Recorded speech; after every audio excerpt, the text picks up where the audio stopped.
Thank you so much, Philip. Thank you so much, Philip Packendorf, for that wonderful performance yet again. As always, he never ceases to impress us. Thank you so much. He's just one of our talented graduates sitting here with us today. Thank you.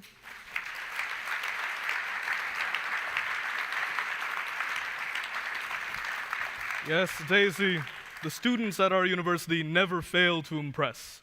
They're more than just good students, after all. As you just saw, our students also hone their skills outside of the classroom. That's right. But we're here today to get started, so let's do that. My name is Daisy. I'm the head of corporate communications here at Constructor University, and I have the honor of being one of your hosts for the evening. Wonderful. And my name is Christopher Castro. I'm the digital education coordinator here at CUB, and I'm a proud alumnus of our university.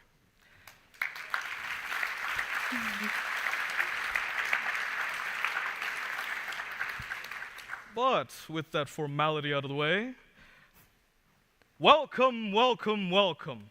One for the graduating students, another for their friends and families, and one more for everyone joining us online to the very first graduation ceremony under the new name Constructor University. That's right.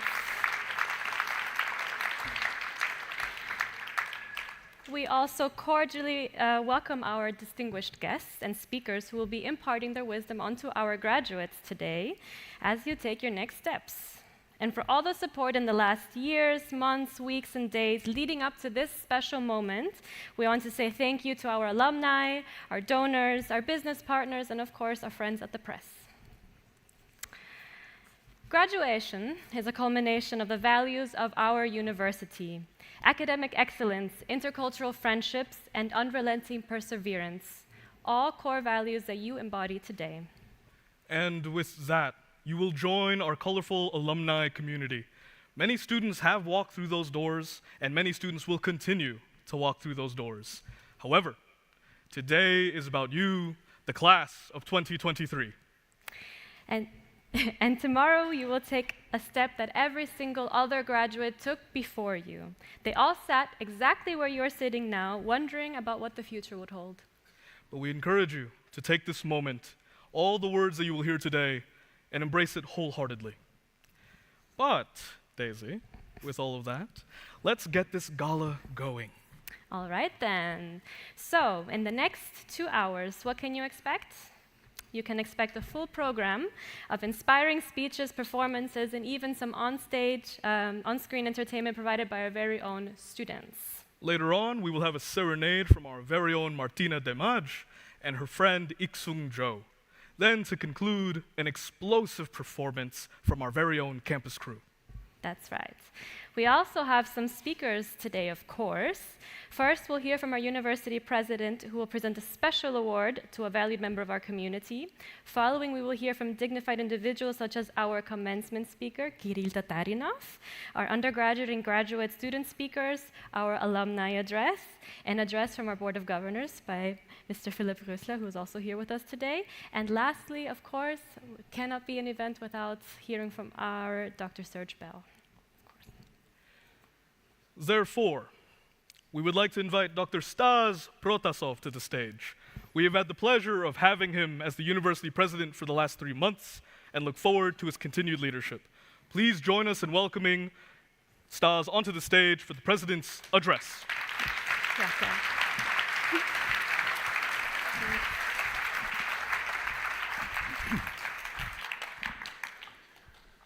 Guten Tag. Now, when we are done with my German, I will start. Ladies and gentlemen, dear guests, dear friends and family, faculty, staff, and of course, class of 2023, thank you for this opportunity for me to talk to you today. And class of 2023, you just completed very important stage in your life.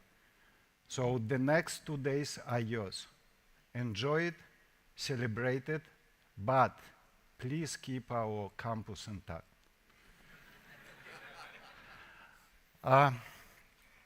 the university is undergoing transformation. The name change is the most visible outside part of it. This is our 20th graduation in this university and the first graduation under Constructor name. And we did give you an opportunity to choose what diploma design you will prefer, either Jacobs or Constructor. I was pleased to see that most of you choose Constructor University. But those who choose Jacobs, I can tell you, we respect your choice, and I am sure that in several years from now, you will be proud to be the first graduating class under the name of Constructor University. So, why the name change? There is one simple reason. We had to. But basically, in order to understand why, you should understand what we are trying to do. We are building the ecosystem. That ecosystem consists of several important parts. All of them should be connected and working together. One is constructor capital. The second is constructor technology. And the third is constructor knowledge. And in constructor knowledge, this university is the biggest and most important part. The whole idea is very simple. Basically, what we want to do, we want this university to produce the talent. And this talent will go and create new technologies, new science, new businesses. In order to do that, we need constructor capital to fuel those new businesses. In order to excel our education and our research, we need to have help of software tools which constructor technology supposedly provide. So university is a part of ecosystem. It does not work without the rest. And that's why the name. Basically, for me, name constructor means somebody who can create new things. So essentially, Constructor University should reflect the simple fact that our main product is you, graduates, talented people capable to create more. If we're successful in building such ecosystem, it can run itself for decades and maybe 100 years. This year, I was invited to a local event called Schaffermalzeit. It's an interesting event where the local businesses meet local captains. Sea trade was very important for Bremen all the time. And this year, that was 479 occurrence of this event. Just imagine that in 400 years from now, somebody is addressing the graduation class of Constructor University. I would want to see that. It's definitely not going to be me, because frankly, I think in 5 years I will run out of ideas what to say. But if we're capable to create such a thing, it's probably worth living and working for. And how you can actually build such a complex system? Many years ago, I asked Bertrand Serlet, who used to be Senior Vice President of Software for Apple, and who is actually responsible for all software you are still using on your Apple gadgets, how Apple basically build their products. And he told me, look, in order to build great product, you need to imagine that you already did that. Look around, remember what you see, and then when you have an idea or project, you just think whether it brings you closer to the stage where you want to be or not. And if it does, you simply do it. It's very simple, he told me. And basically, When we talk about where this university we want to bring, like being the top in the world, to have 5,000 students, and so on and so forth, you should understand it's not only because we are a little bit crazy, right? It's also because that is a necessity to get this ecosystem up and running. So,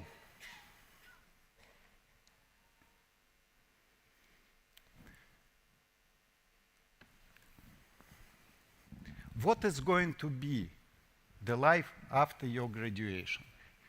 I know that you pretty much every of you, the class of 2023 right now, have a quite clear picture what will happen next. And I remember 30 years ago when I got my master, I also knew exactly what will happen. And I knew several things about myself. One thing which I was pretty much sure is that I am very smart. Smartest kid on the block. The other thing is that I will get job in no time. You should understand that in the Soviet Union, basically graduates never choose a job.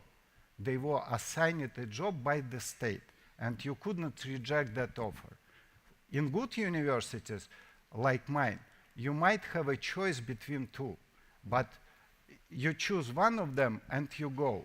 There is no other way to find yourself a job. My class was the first class when they canceled this system. It was called distribution system, not very creatively. They canceled it, and basically I had to find the job myself. And I was sure that employers would fight for me. And I felt a little bit sorry for them because I would have to decline all but one offer, right? After several months of unsuccessful job search, I realized that basically nobody needs me. And the third thing I knew is that my story with the university is over. That basically, yes, I would never deal with alumni. I would never go to the university again and things like that.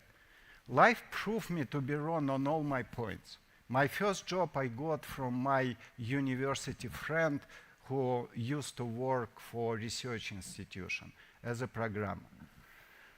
All my life I worked with graduates from my university. In our first software company at the beginning, we have 70% of our engineering force from the same university. And basically, why I'm saying it to you, because staying connected with the university even after graduation is very important. It's both useful for you and for us. The reason is quite simple, because you share the same background with those guys. You live in the same dormitories. You know the same professors. And it's much easier for you to build a connection and a trust with and business opportunities with a graduate of the same university. You should not underestimate that. It's very important. And the better this university becomes, the more valuable it's for you. In 1976, Carnegie Mellon was not even in the first 1,000 universities in the world. And basically, if you would meet graduate from that year, and he will say that he is from Carnegie Mellon University, you will immediately think about current state of the university. So the better this university becomes, the more opportunities it brings back to you. And we are going to invest very heavily in our work with alumni. We already started working much more. So the life is going to be different. It would be definitely very interesting. It would be definitely very fruitful. You will feel both very proud of yourself. You will feel depressed. You will feel wasted. You will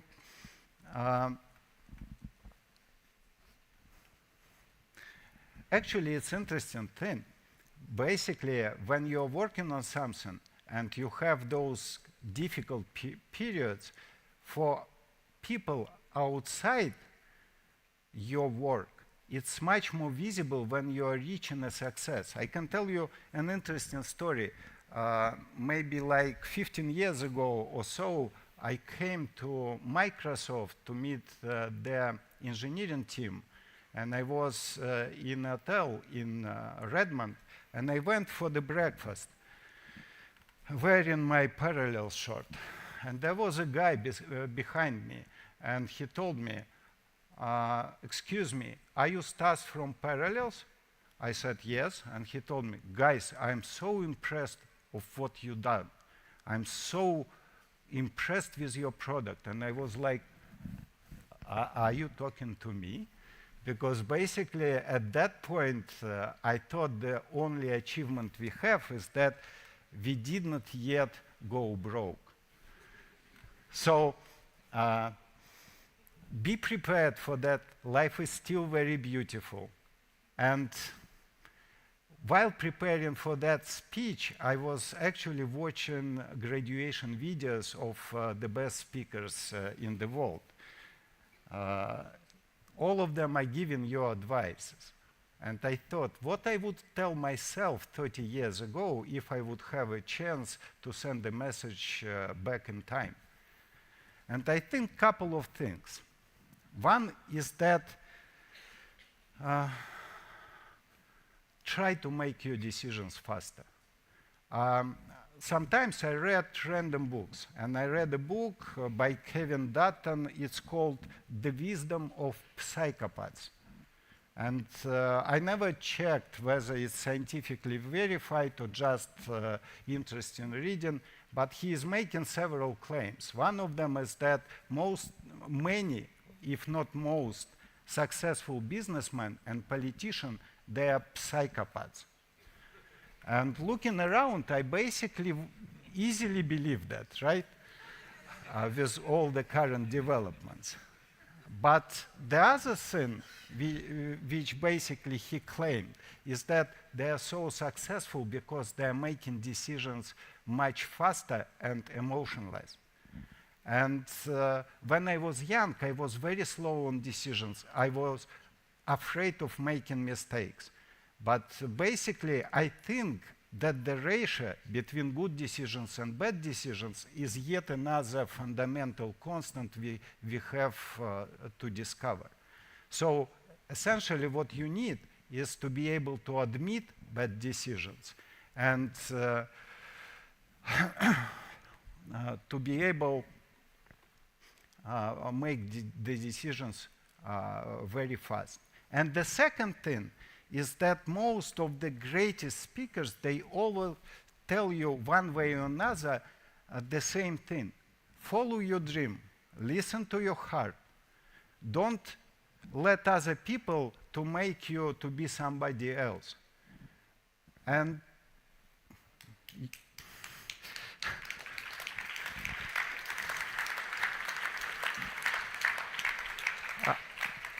I think you will be a little surprised what I am going to say. What to do if you are like me and you don't know what your heart tells you? I was at some events organized by venture fund when they had business and young people, and many businessmen were talking like, yeah, you have to follow your dream. At some point, you have to be whoever you want to be. At some point, I stand up and I said, look, guys, I'm 50 years old. I'm 30 years in software. I have no clue whom I am going to be and whom I want to be. So what do you do in such case? You have to reduce your choice. If you don't have a choice, it's very easy to make fast decisions. You can put it yourself in such situation, or life can put you in such situation. You may not even know what heart was telling to you, but you can excel pretty much in any area of human activities. There are some areas where you can be a champion, and this is where you go and follow that dream. I think many of those speakers basically emphasize this point because it's typical survivorship bias.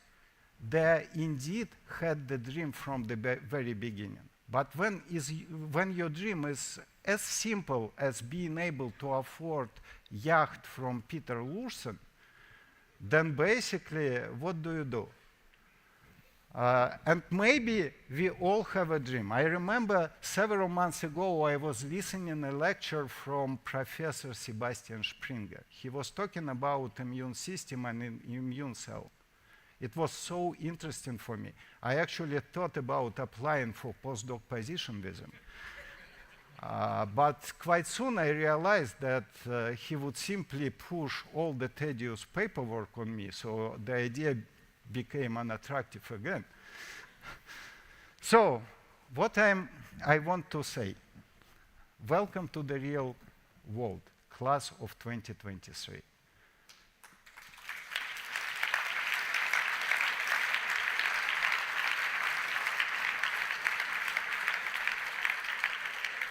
Keep in touch. We need you as much as you need us. Let's make this university the best one. Thank you.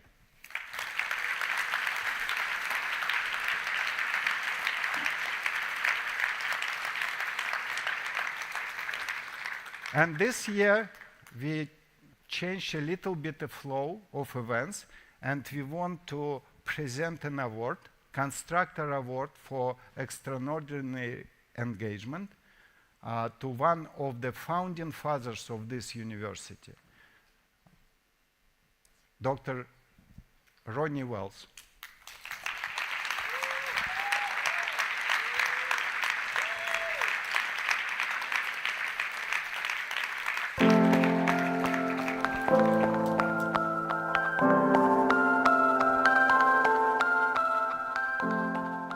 I was preparing actually notes, and Professor Jules Coleman, who is Chief Learning Officer in Constructor Group, who is actually head of our yet-to-be finalized Institute for Advanced Studies, and who served for many years as Vice Provost of New York University, sent me his version of notes. It was so touching and so personal that I basically said, Professor Coleman, you have to deliver it yourself. Jules, please join me.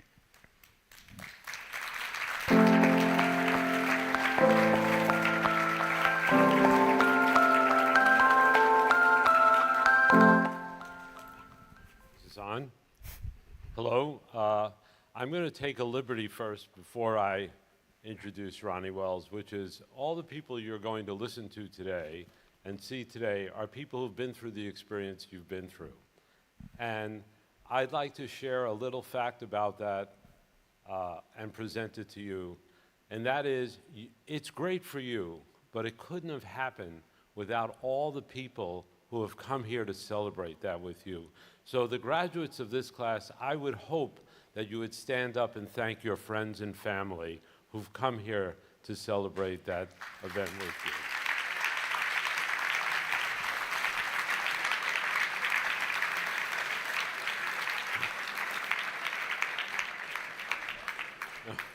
You don't have to stand up, apparently. That's all right, that's all right. Your parents love you anyway.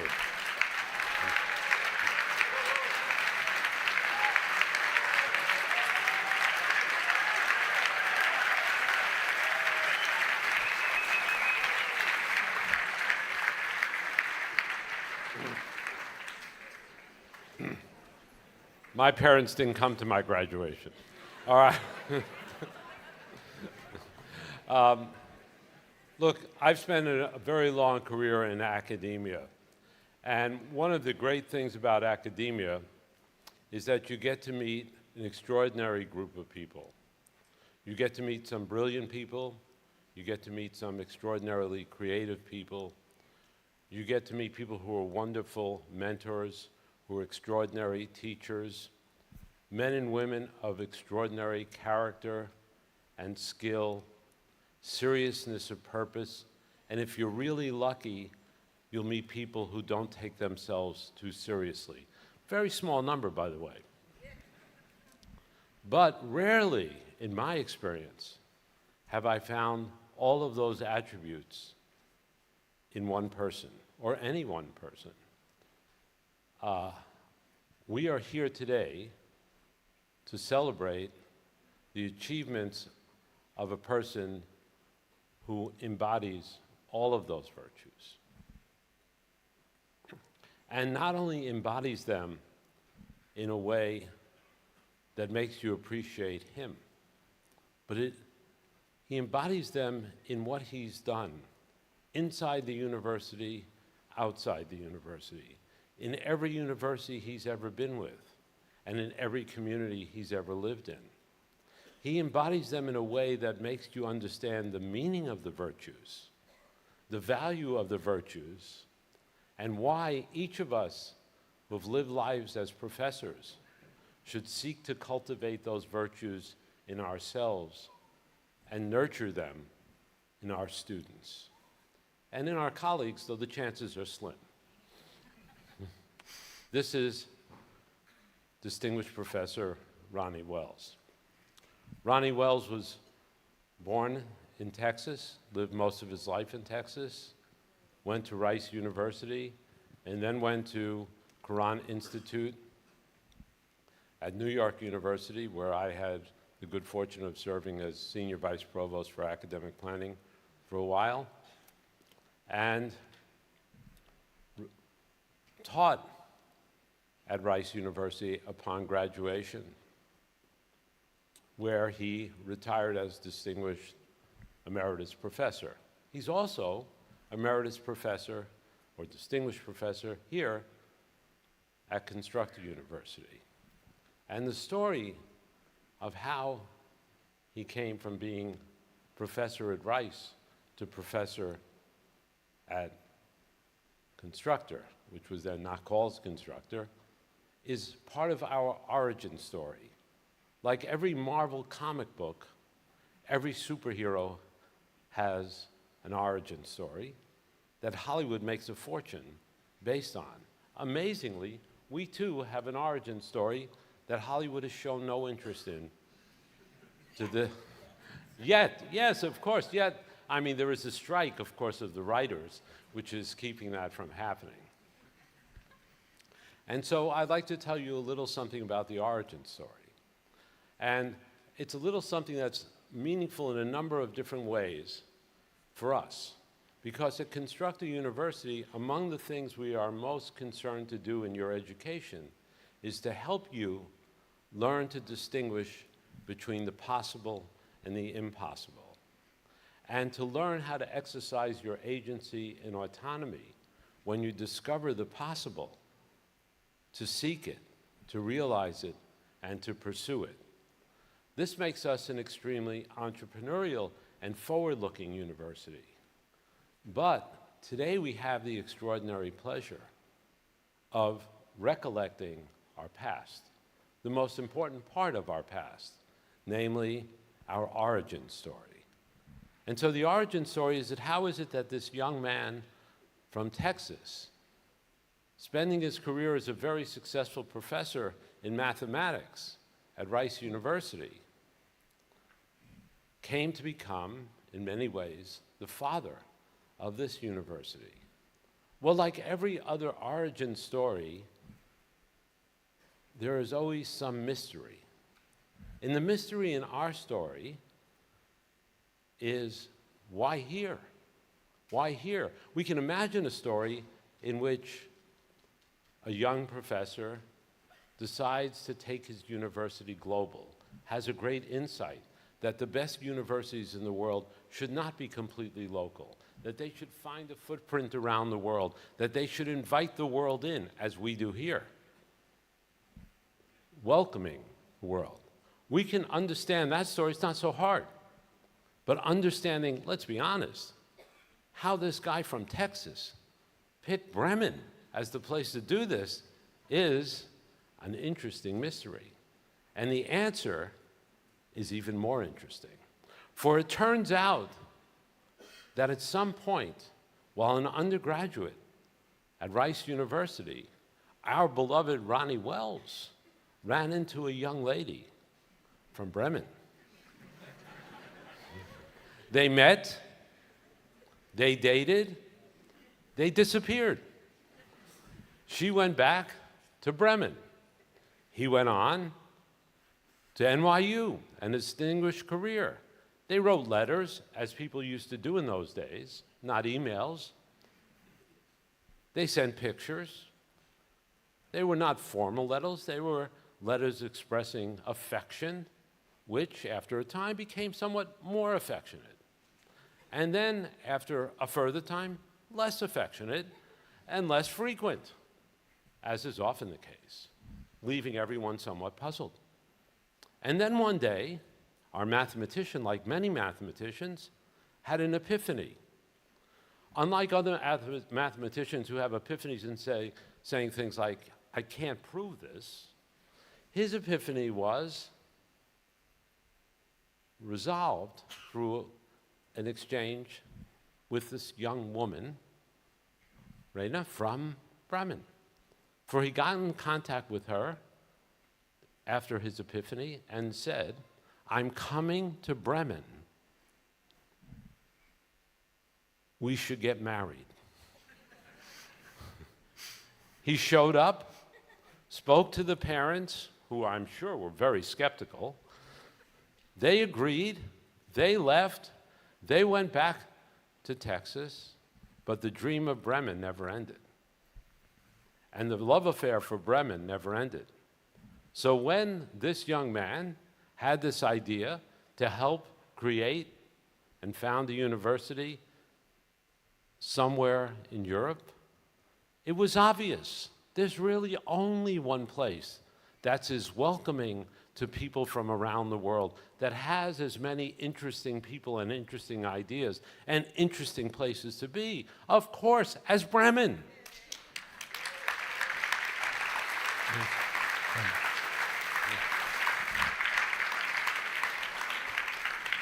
And this love affair with Bremen, I mean, imagine the work in helping to create a university. You have to go to the various officials, political officials, partners, and the university at Rice, and tell them, not that you have a wife you want to bring back to Bremen, but you have an idea that you want to create in a town in Germany. And the ability to be able to convince all of these people to do it is something that you cannot rely on a mathematical proof to show. It takes capacity to convince, to argue, to lead, to make people believe in what you believe. So this is an attribute not just of a teacher or a mathematician or of some kind of genius, but as a person who's committed to following a dream and realizing it. And I agree with Stas. People who follow their dreams often end up very poor. Some, unfortunately, end up as criminals. All right, now. But this dream was a beautiful dream and realized by a beautiful man. And this dream was making this university. And at this university that's based on the idea of Serge Bell that helped bring it to our realization is the idea of a constructor. And the formal characterization of a constructor is something that creates the movement from A to B, and in doing so, doesn't change itself. in any fundamental way, so that it's able to keep on doing it in the way in which, for example, DNA does, and in the way in which, for example, formal rules of logic do. Because a rule like modus ponens, if A then B and A therefore B, that produces the result B over and over and over again, and nothing ever happens or diminishes it. And in that sense, Ronnie Williams is our constructor. Ronnie Wells is our constructor. Maybe he changed his name from Williams to Wells. No, Ronnie Wells is our constructor. And so it's a tremendous pleasure. It's with great gratitude and pride and joy that I have the honor of standing by Stas as we present the award, the very first award to our founding father, our constructor, Dr. Ronnie Wells.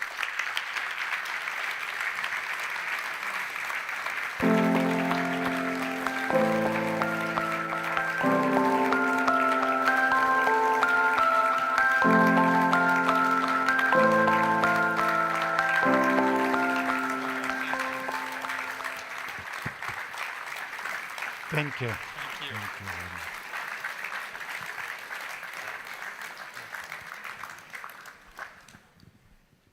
Thank you very much, Jules. An impassioned, very fascinating speech. Thank you. Yeah. I want to thank the university for this honor and this award. I'm thrilled beyond. I've only found out about it a couple weeks ago. Before I start, I'd like to introduce this famous woman that he mentioned, Reina. Reina, stand up.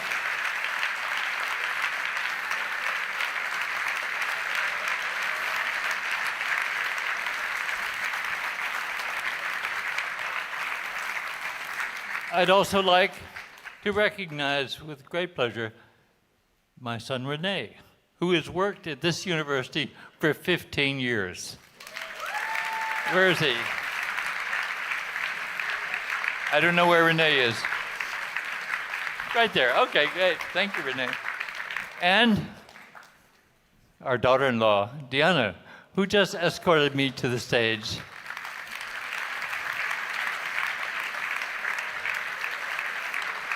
Who graduated from this university in 2012 and now works at this university. So it's a family operation, which is just fine. I want to tell you something about this journey that Jules mentioned. Names are a problem here. To summarize, 60 years ago, Rain and I got married here in Bremen. When I first met her parents, they had never heard of me. It was interesting. But we did well. Then, moving on, 1997, October 23rd, 11:30 in the morning, I got a phone call from a Bremen colleague, Heinz-Otto Peitgen. And he asked whether Rice University would like to do something with the campus here in Bremen North. And part of the story is, you're a professor. You get a call like that, what do you do? So the right answer is you go to your chairman, and then you go from the chairman to the dean, and then you go from the dean to the provost. It's awkward. So I got in front with the president at 4:30 that afternoon. At 4:45, he called in his provost, and then he was on the phone to the chairman of the board of Rice University. And suddenly we had an expedition of 4 people going to Bremen in 2 weeks. That was in October 1997. And it showed the vision of the president, Malcolm Gillis, who I'm always grateful to. We came to Bremen. Then in 1998, a year later, I came to Bremen with Raina, and I got an office downtown donated by Konrad Nauber. There's a Konrad Nauber lecture hall here. And he and I, Alexander Tigliuns and I, had an office with 2 people. We were the first staff. Then we hired other people. And I'm not going to go into details, but In 1999, right after the Shop of Mozart, it was, we had the formal opening with the first Board of Governors, the chairman, Reimer Lust, and you've heard of Reimer Lust Hall, I think, right down the street. And Fritz Schaumann was the founding president, and it was an exciting time. In 2001, September 1st, we opened our doors to students and faculty. We had 27 initial faculty. We had 130 initial students. And it was exciting. The faculty had 1 month to get a curriculum going, and the students were a little surprised that everything in Krupp College didn't quite work yet, but it was a start. 10 days later, the world changed. 9/11, September 11th. I was walking across the campus with a visitor. It was a campus tour, which I had given many, or Simon Renee has given many. That's part of what we do. We show people the campus. On this campus tour, I was in Krupp College, and I saw the room of Peter Dubrovsky. Peter Dubrovsky was in the first class, later alumni president, and somebody I knew quite well. Peter had the television going, and we saw the towers of the World Trade Center go down in his room. And we sat there, as the rest of the world was, mesmerized by what was happening. And it was a horrible time. But we said to ourselves at the time, we had these students from 40 countries around the world brought to the campus to learn to communicate with each other. And we said to ourselves, we are doing the right thing. And we believed that very strongly.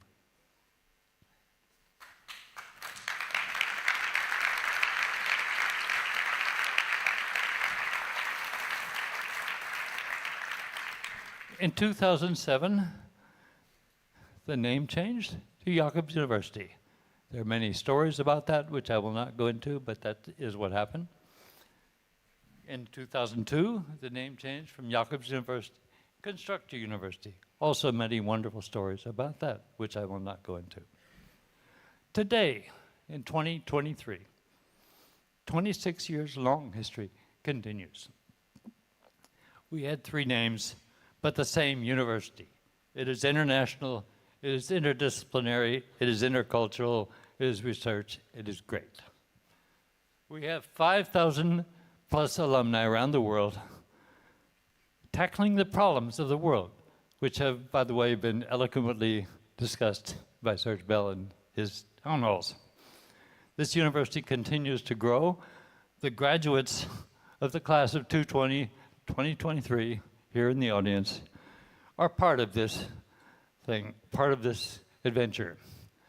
I wish you graduates great luck on what's going on. And to amplify what Stas said about what one should say, my advice is let yourself be inspired. Inspiration to make a change from one place to the other, which has happened to me a couple of times, is something that's very worthwhile. So good luck, and I will say again, we are doing the right thing. Thank you. Thank you, Stas. Thank you, Jules. And a warm congratulations to our very own Ronnie Wells.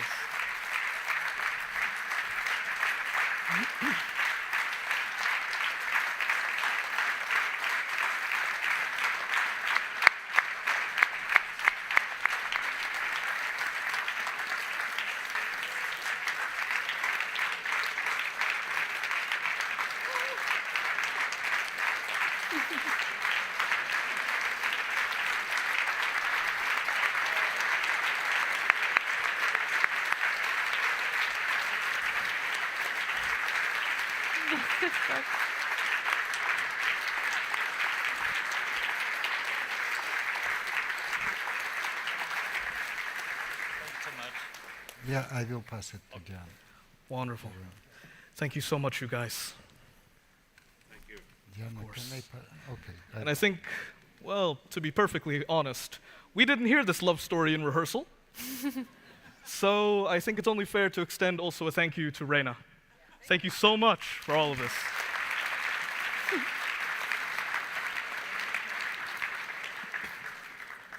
And with that, up next, it is my pleasure to introduce the commencement speaker for this year's graduation. Kirill Tatarinov is a business and technology executive. He is the executive vice chairman at Acronis and also chairman and board member of several other companies. In his operating career, he was president and CEO of Citrix Incorporated, president of Microsoft Business Solutions, CTO of BMC Software, and a co-founder of Patrol Software. Please give a warm welcome to Kirill Tatarinov.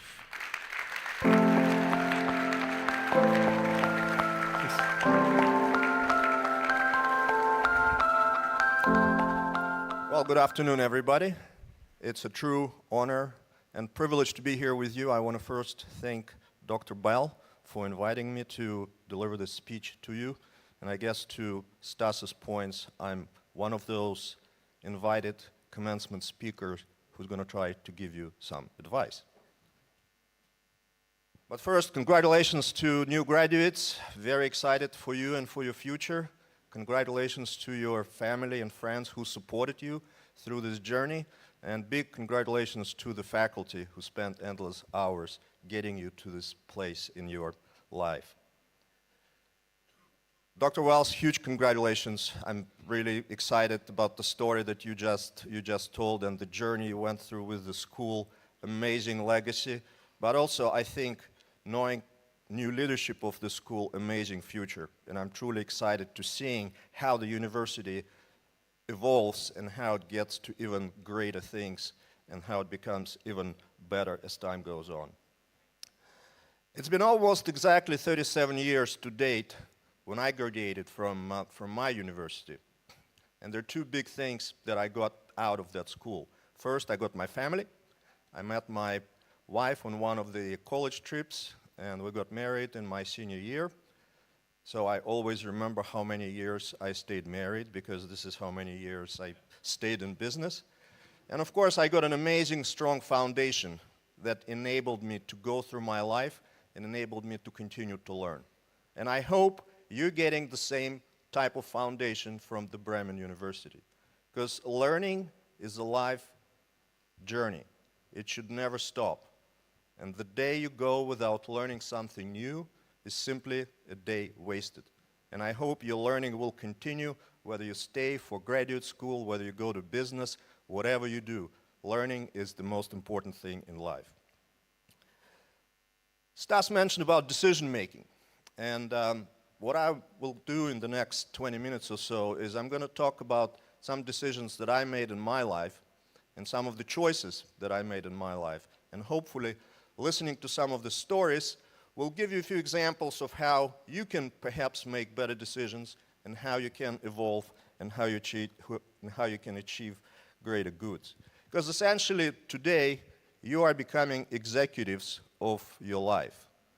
And making decisions is one of the most important things of any executive, as Peter Drucker mentioned it.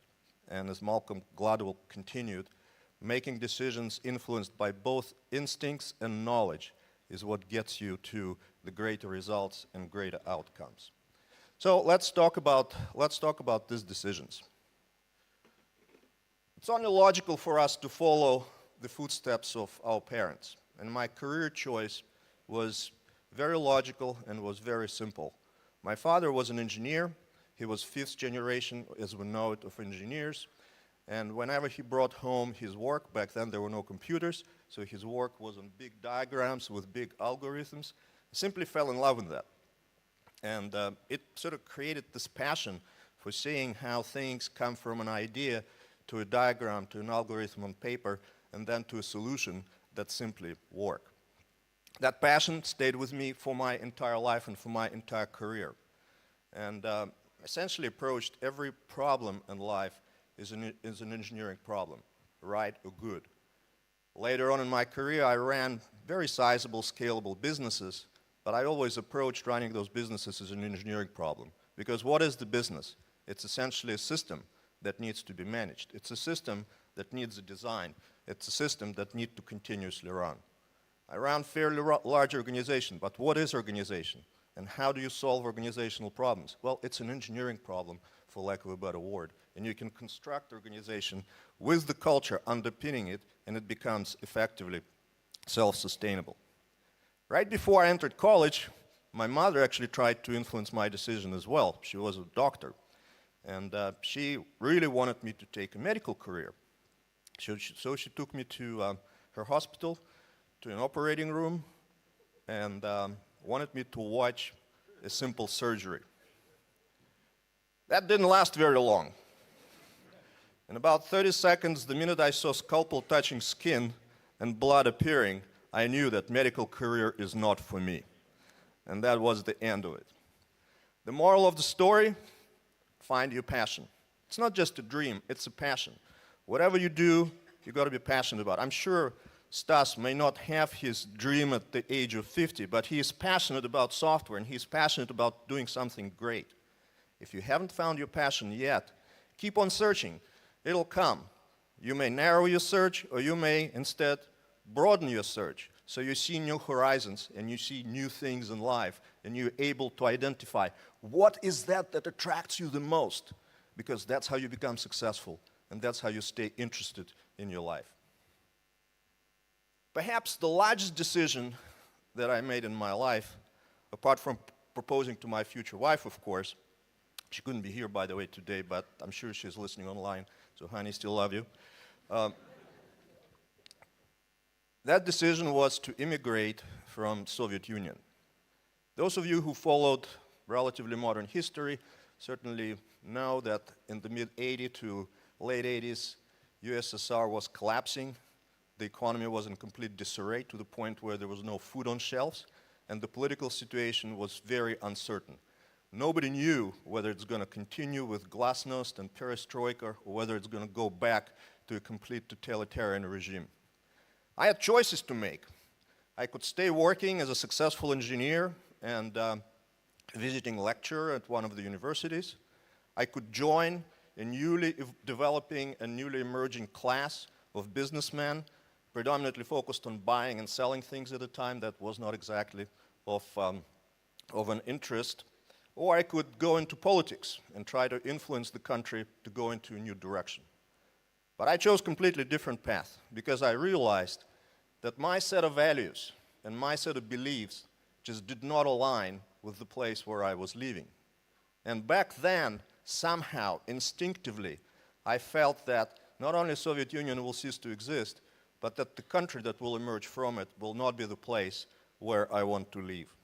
So I uplifted my family and took on a journey going into a complete uncertainty, much more uncertain than the place where I lived. But it was uncertainty that I could control. I knew that I had strength to prevail. I knew that I had strength and knowledge to persevere no matter where I end up being. And that served me incredibly well through my life and incredibly well through my career. Being in control of your destiny is probably one of the most important things. Not being dependent on political environment you may end up with, and being clear with your choices and following your beliefs and following your system of values is probably the most important thing that I did, and this is something that I would strongly encourage you to stay focused on and believe on.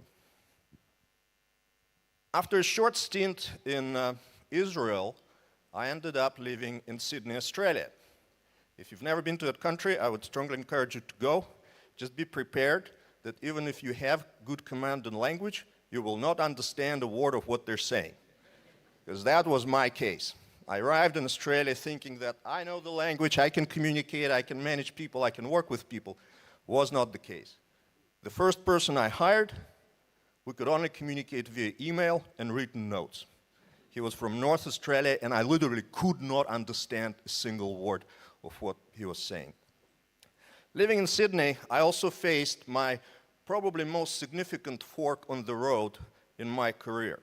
At that time, I was running fairly successful consulting practice, one man, being this man, consulting practice, but it was doing quite well. I had an offer to join a fairly large and well-structured Japanese corporation.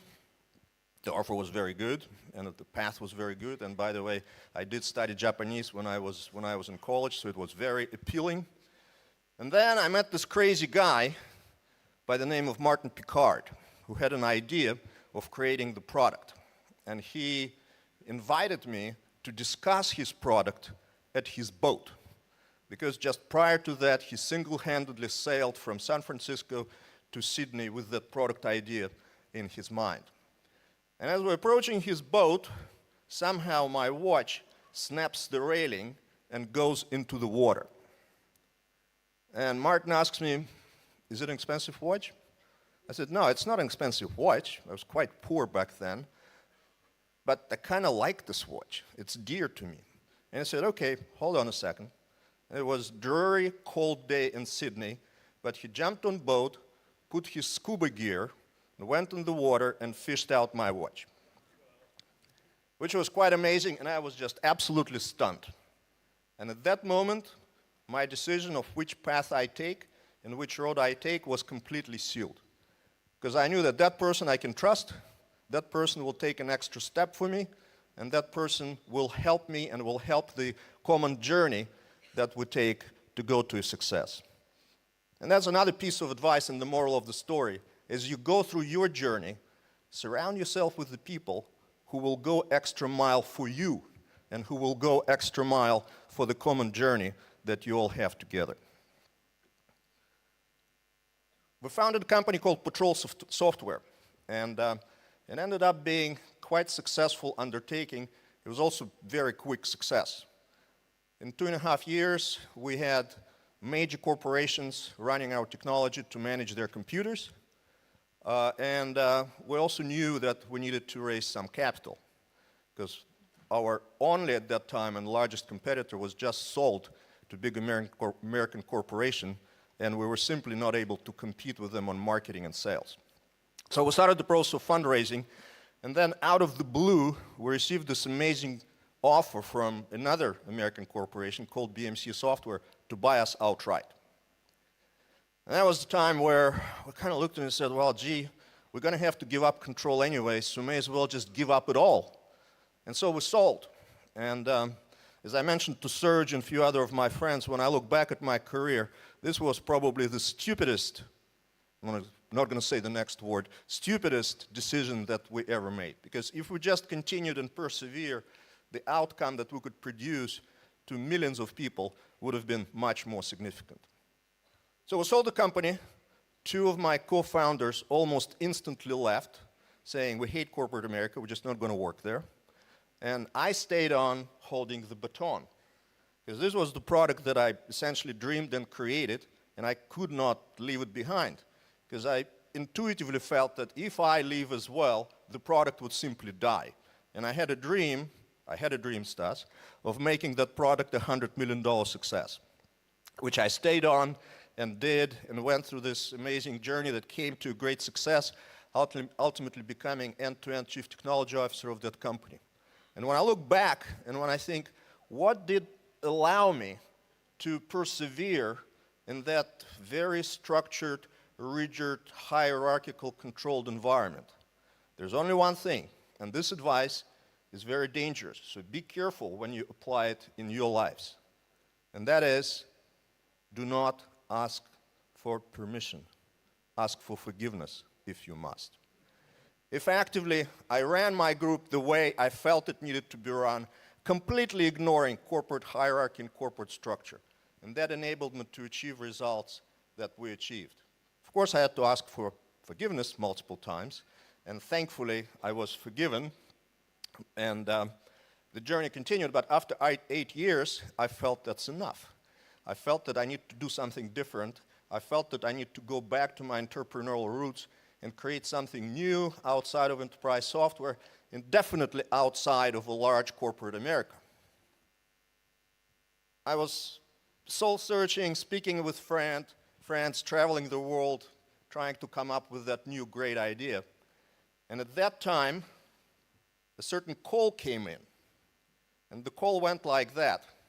would you like to come work for the largest software company on earth? And I'm like, why would I want to do that? I just left a fairly large company. I don't want to work in a corporate America. I need to do something different. But then, thinking to myself, gee, this is Microsoft calling. I should at least go talk to them. Should at least go and understand what's going on. And then we went through the process of 4 months dating.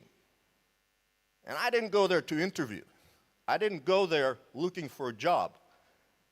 I'm going there with curious minds, trying to understand what makes that company great, and how they work, and what could I learn from even those discussions. And then I was just blown away by quality of people that I met, from Steve Ballmer to a whole bunch of other executives in various divisions. And I decided that I want to be part of that environment. And I decided that I want to give up on that desire to just build another small product or build another small company. Because speaking to these people, I realized that the impact that I'm going to be able to bring to the world would be much better and much bigger with the resources of that large corporation behind me. It put me on a 13-year journey running 3 large successful businesses for Microsoft, but also the journey that enabled me to learn a lot. To a certain degree, I wish that those learnings came early in my career, but if that happened, I wouldn't have other experiences, so let's just put that aside. If I'm to distill those learnings to a few very important things, it would go like this. End-to-end strategy development process is hugely important for any product or any journey or any service to be successful. As you develop this end-to-end strategy, the most important thing is actually to understand what you are not going to do. So you stay focused and you deliver exactly what the market needs. And I remember endless conversations, endless questioning. Why are we doing this? Do we really need to do this? Can we kill this product? Does it deliver results that we need? Microsoft had maniacal focus on hiring the best. It came from the founder, Bill Gates, and the company was very deliberate in how they hired the best people from many schools around the world, by the way. And the rule that company had, 50% of new hires need to come from universities, not from the industry.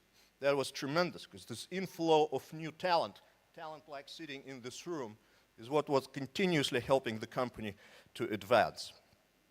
The company was very focused on creating strong sense of purpose and strong sense of values, because it was clearly understood that that would help this incredibly sharp and incredibly advanced set of talented people to stay connected and to stay focused.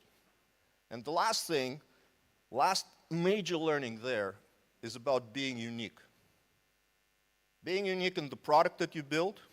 So the product that you build, or service that you build, has very clear differentiators and very clear uniqueness that can be easily articulated to the potential future buyers, but also being unique yourself, and be very clear on what value you bring to the place you're at. What value do you bring to the organization you're in, and how is it different from everyone else?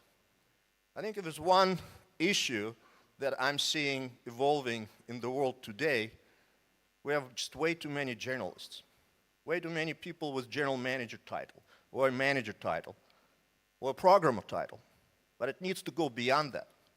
And as you develop your path forward into the future, I would encourage you to be very clear on what differentiates you, what makes you stand out in the crowd, what makes you unique. And I think this is probably the most important thing for your future career and for your future path forward. In closing, I just want to stress a few things that I believe are very important. While you're graduating, the learning must never stop.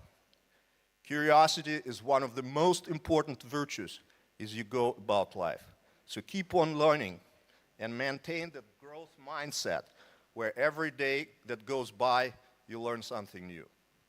You're living here as an alumni, and stressing what Stas said, it is hugely important for for you to continue to stay connected with the university, with the school, with your friends. Also contribute to continuous success of this university. Contribute by engaging, contribute by staying connected, contribute by spreading the word, and of course, as you become successful in life, contribute financially. It is not a secret that the most successful schools around the world are actually partly funded by their successful alumni. And I hope some people from this group will become very generous donors to the future success of this university. It's not about the dream, partly not about the dream, it is about passion. Find your passion. And if you haven't found it yet, keep on searching. It'll come. Without passion and without being focused on fulfilling your passion, it's not that interesting. Stay in control of your destiny and be very thoughtful on an organization, a group of people you join. Make sure that it articulates clear purpose and make sure that your values are aligned and you're connected and you're pursuing the same goal. Surround yourself with people who would make you better and who would go an extra mile for you. Surround yourself with mentors who could teach you and who could help you understand things that you may not know. Because one thing that I didn't know, and I'm sure many of you, as you enter the professional life and professional careers, you may not even know what you don't know. And that is the biggest danger. And recruiting strong mentors would help you overcome it and would help you get to the point where you at least know what you need to learn and learn what would help you excel. And above all, have fun. Without fun, it is not worth it. Life's too short. Thank you very much. Thank you. Thank you so much, Kirill. Thank you for being part of our historical day. Thank you. So up next, we have a special performance. I can already say that. Unfortunately, due to the music licenses, we're going to have to say goodbye to our audience online for just 2 minutes or so, but we'll be back, don't worry. This is a special performance led by a student that I have had the honor of knowing and working with. She is an MCCB major, a dedicated member of the social media team here at Constructor University, a singer, a performer, a Nordmetall student who has never pulled the fire alarm, she swears. Martina Demaj came from Albania 3 years ago to study here and will graduate tomorrow along with the rest of you. Together with her friend Ikson Jo, they will perform the song Lovely by Billie Eilish. Welcome, Martina. Okay.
What else can I say except wow, wow, wow, ladies and gentlemen!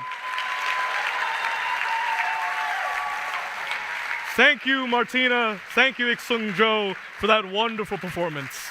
Now, please. To our online audience, welcome back, you guys. You didn't miss too much. It's okay. Maybe you can get it on the Patreon. All good. Just gotta put something back, but otherwise, for your information to the parents, everybody who's external, alongside a rigorous study program here at our Constructor University, our students engage in a variety of performance and visual arts. So we're always lucky to have performances just like that on campus. But regardless, this year's graduate student speaker is an engaged member of the community who is not only active in the Graduate Student Association, but is involved in most of the graduate student activities. Jiva Sam is a data scientist who loves to live. Please join me in welcoming her to the stage.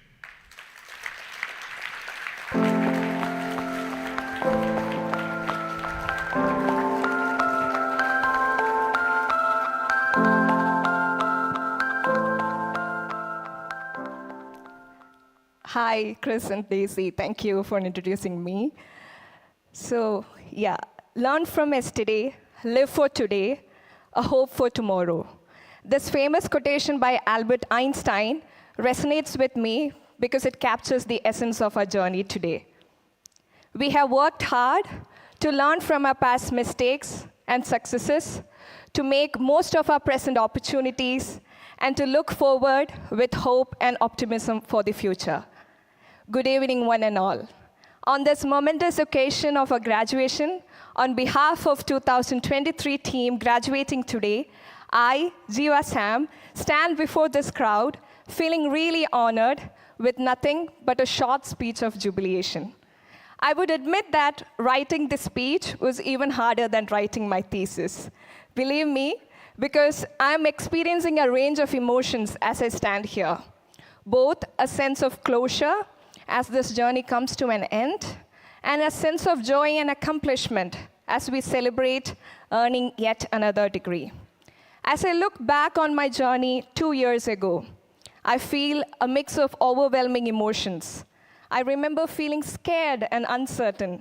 But today, I can proudly say that I have overcome those fears and grown as a person.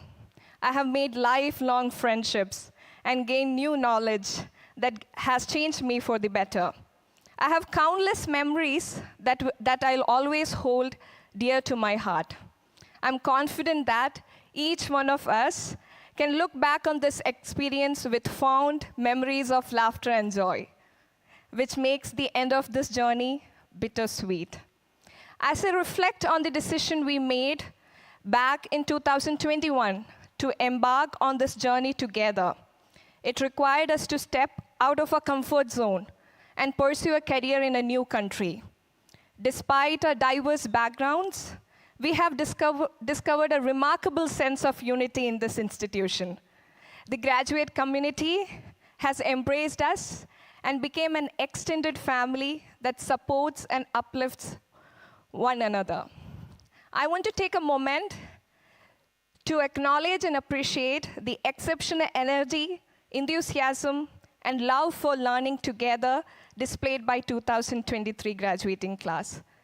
Despite the challenges posed by COVID restrictions, we have continuously found ways to socialize and connect, thanks to the off-campus accommodation Galileo. It has provided us with opportunities to forge meaningful connections and create lasting memories. As we receive our certificate of accomplishment soon, I want to take a moment to express my heartfelt gratitude to all those who have supported us during our journey. Our faculty and staff have shared their knowledge and expertise, while our friends and family have offered us unwavering encouragement and love. Without all of you, we wouldn't be here today. So from bottom of our hearts, thank you for being an essential part of our success.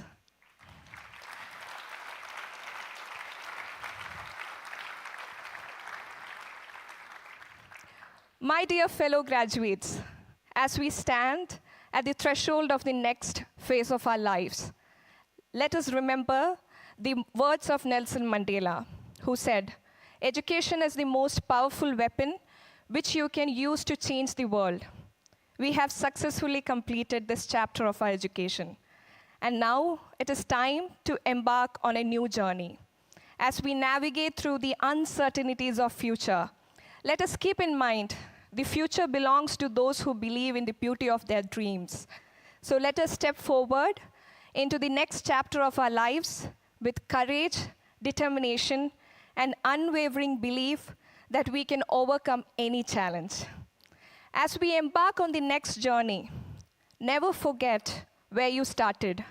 Remember the moments that shaped you, the lessons you learned, and the people who supported you along the way. Our roots ground us, providing us with sense of humility and gratitude. While we strive for success and pursue our aspiration, let us also remember to live. Life is not just about achievements and milestones. It's about the moments we cherish, the experience we savor, and the relationships we nurture.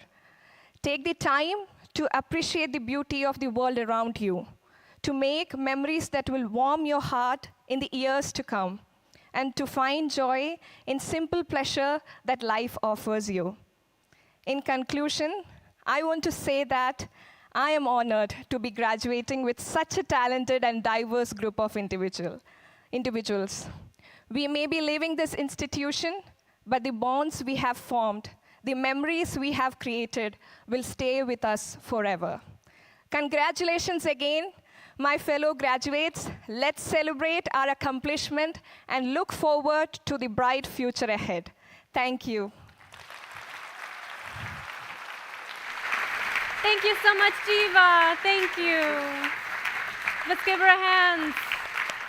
Thank you so much. I would love to invite you to join us on our host corner over here if you'd like. Thank you, Daisy. Yes, thank you. Come join us for a bit. Stick around, because later there's something else. All right, up next, we have our undergraduate speakers, Ginny Ekele Adel and Carlos Urbina Sinclair. These two have been an integral part of campus life during their time here, organizing all of the largest events to ensure the perfect student experience for all of you. Events like Art On, Make-A-Wish, Dance Don't, you name it. So I would love if you help me welcome our two speakers to the stage now. Welcome, Jeannie and Carlos.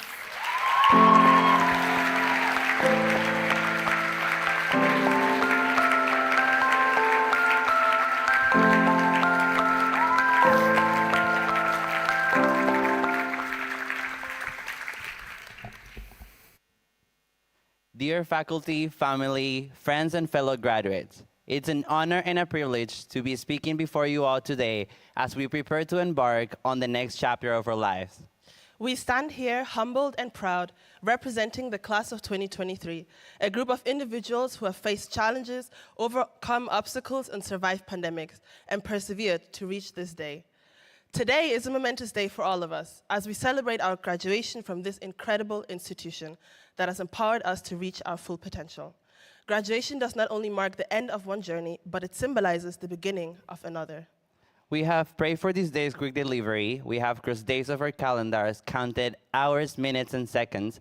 And now that it's here, we're sorry it is because it means leaving friends who have inspired us, teachers who have been mentors, and many people that have shaped our lives and our fellow graduates' life impermanently and forever.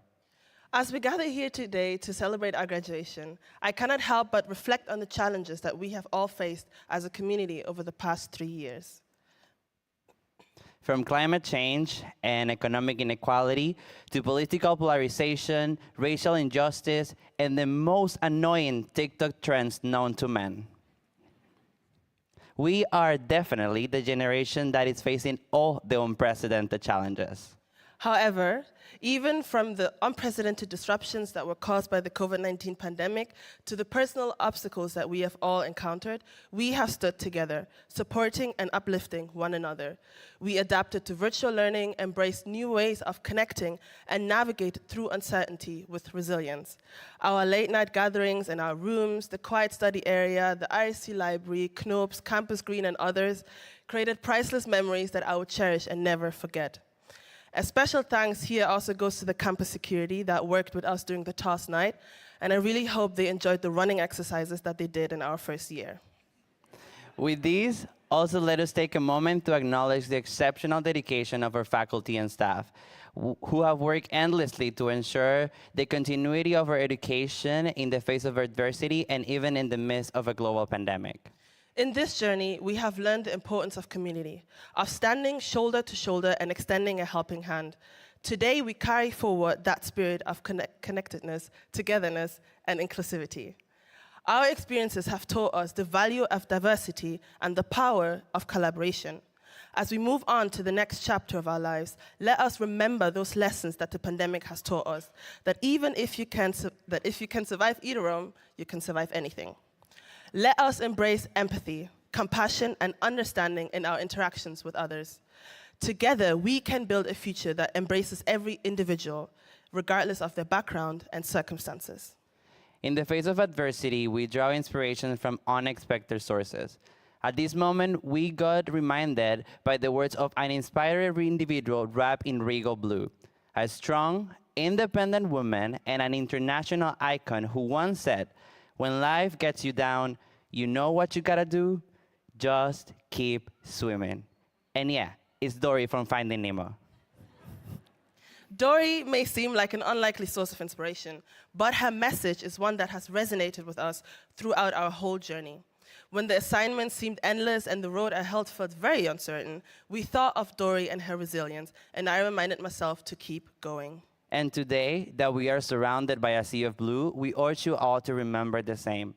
When the challenges seem unsurmountable and the road ahead felt uncertain, let us remember to just keep swimming.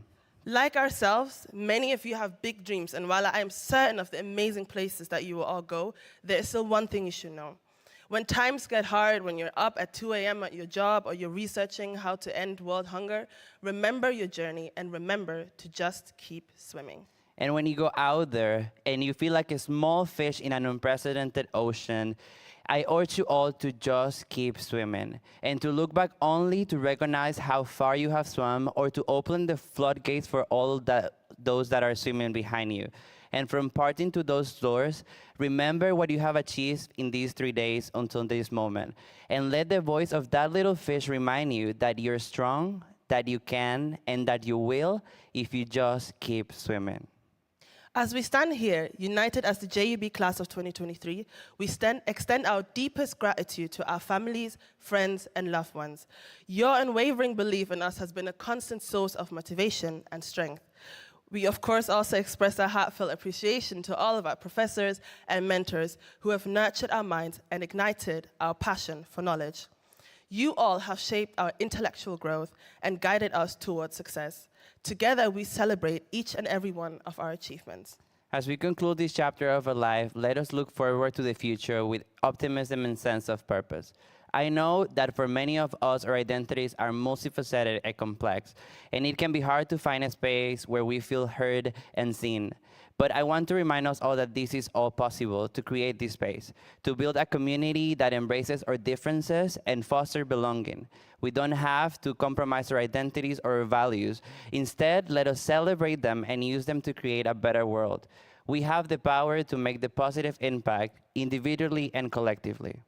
Let us continue to learn, grow, and embrace the challenges that lie ahead.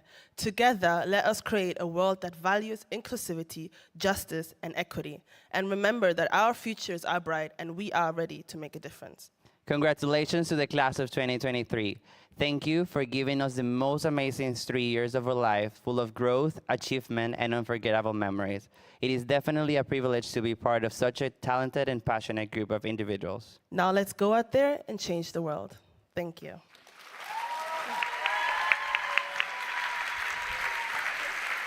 Thank you very much to our undergraduate student speakers. Just come here to the center. Come. Here to the center. Jiva, wonderful. Now, your student speakers. One more round of applause, please.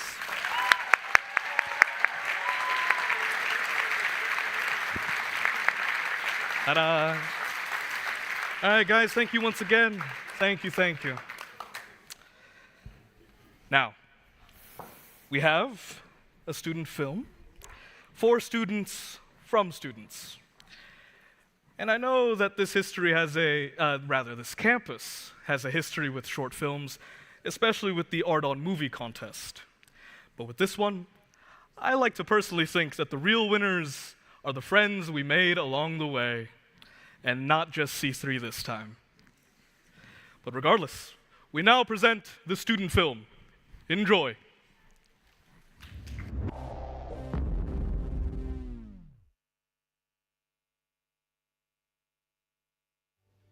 In the diverse halls of university, 4 exceptional students from different backgrounds found themselves brought together by fate.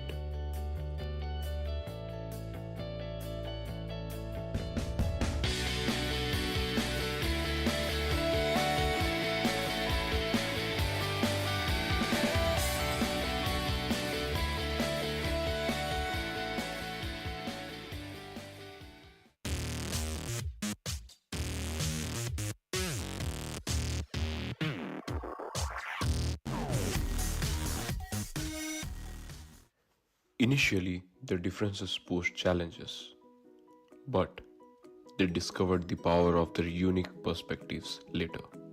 Let's see how.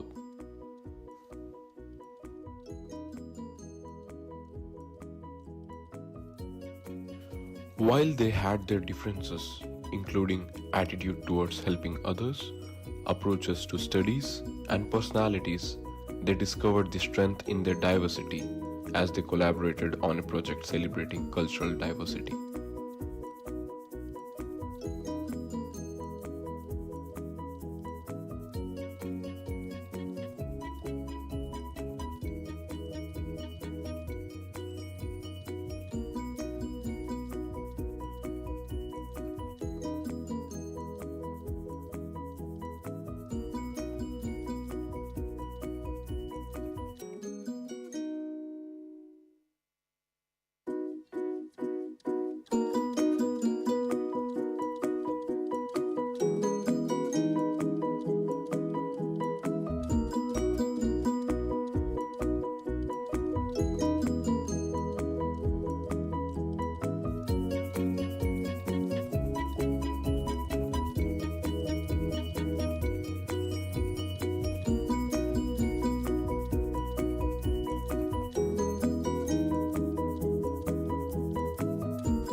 Through their shared experiences, they forged a profound bond and demonstrated that embracing diversity can lead to extraordinary unity.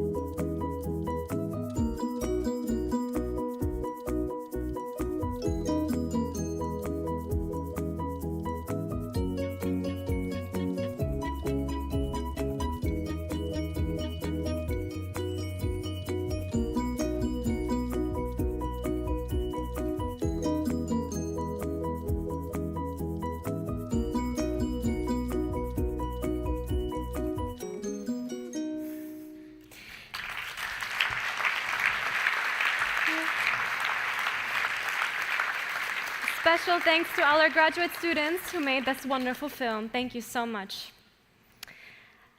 Up next, we would like to invite our next speaker to the stage. She is an alumna of the class of 2007. She graduated at this university with a degree in biochemistry and cell biology before getting her PhD at Cornell University. For years, she's been president of the University's Foundation of America, where she enabled countless students to come to Bremen and study here. She's led many initiatives and projects allowing for our Alumni Association to thrive in the States before coming here and becoming alumni president in Europe. She's one of the most inspiring women I have ever met. Speak with her for 5 minutes. I encourage it, because you'll see what I mean. She's really cool. She's joining us today on stage to impart some of her inspiring words onto all of you. So I would love to welcome Dr. Cornelia Scheitz, President of the Alumni Association, a member of the Board of Governors.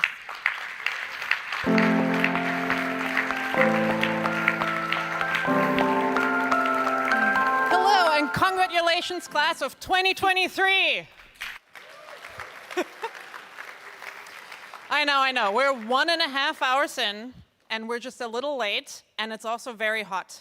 Some things don't change in 20 years. It's like this every year, I promise. So, as you heard, I came to this university to study biochemistry and cell biology. But I did that, but I graduated with something much, much more than the knowledge on how we work at an intracellular level. I gained cultural knowledge for how we, as a people from across the globe and across all walks of life, can work together to solve problems and change the world. And when we looked at those problems alone, they seemed insurmountable. We couldn't get to it. But when we come together as a diverse group, we can be better than the sum of our parts.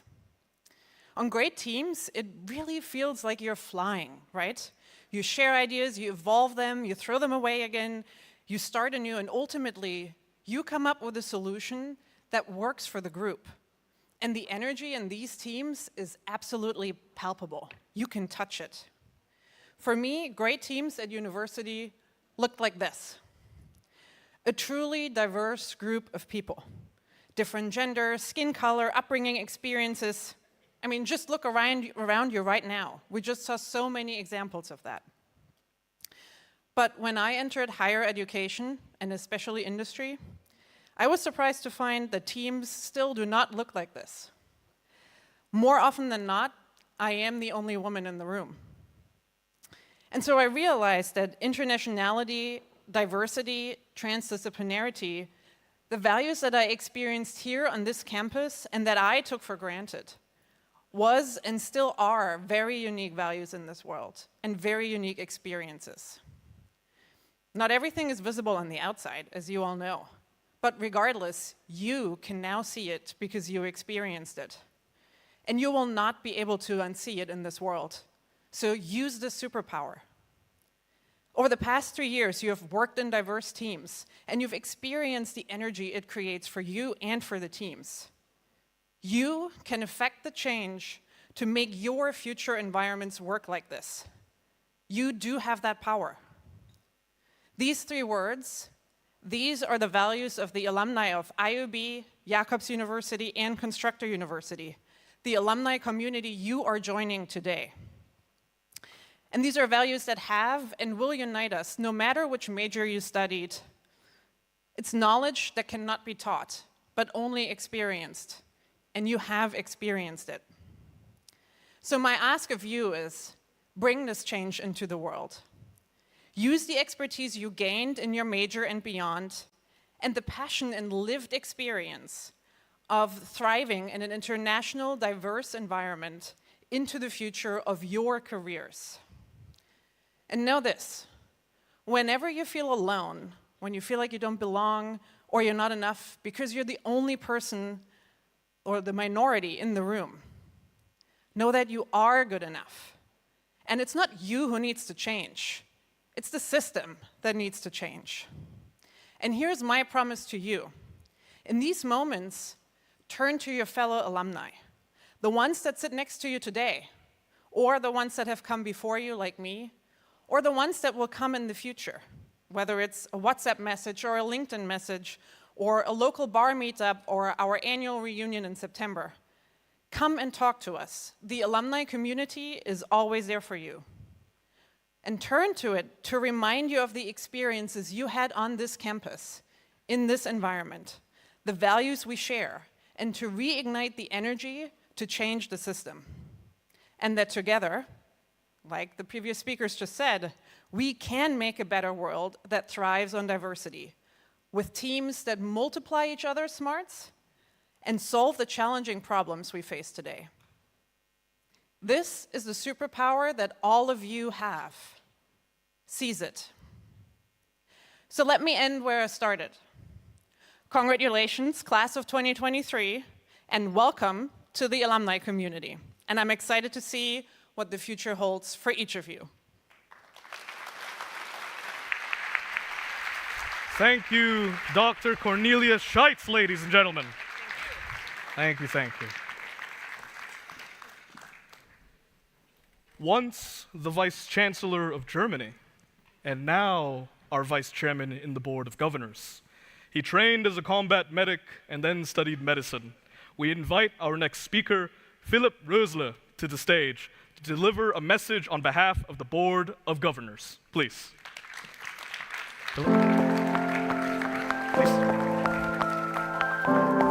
So it's working? Oh yeah, not bad. So dear Mr. President, Chairman, fellow speaker, board colleagues, faculty, ladies and gentlemen, dear relatives, and dear graduates. It's a great honor and pleasure to be here with you today. And if I look here around into so many happy and proud faces, allow me to dedicate my few words to my grandma. Because I can see here proud moms and dads, even some siblings are sort of proud. Well, okay, so. And we also have some grandmas and grandpas. And I mention this because I truly loved my grandma. But in one thing, she was sort of, how shall I say, not annoying, but exhaustive.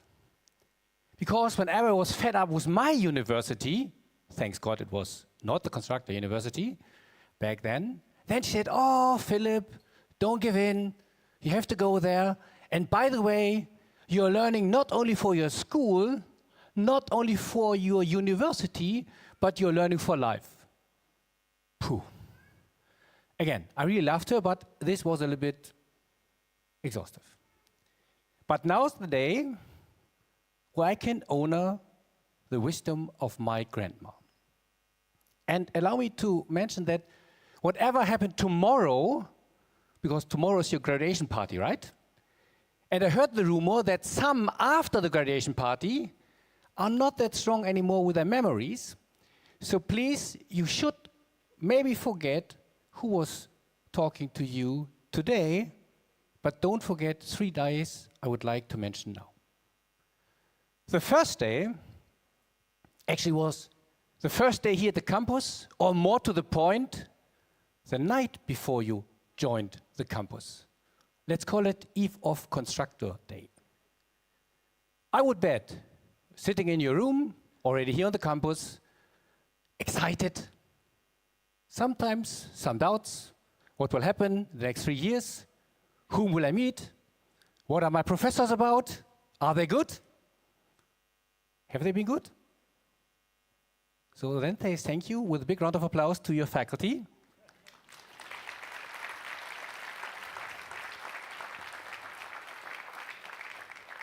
I mean, that was nice, but was not really a big round of applause, guys. Say thank you to your faculty.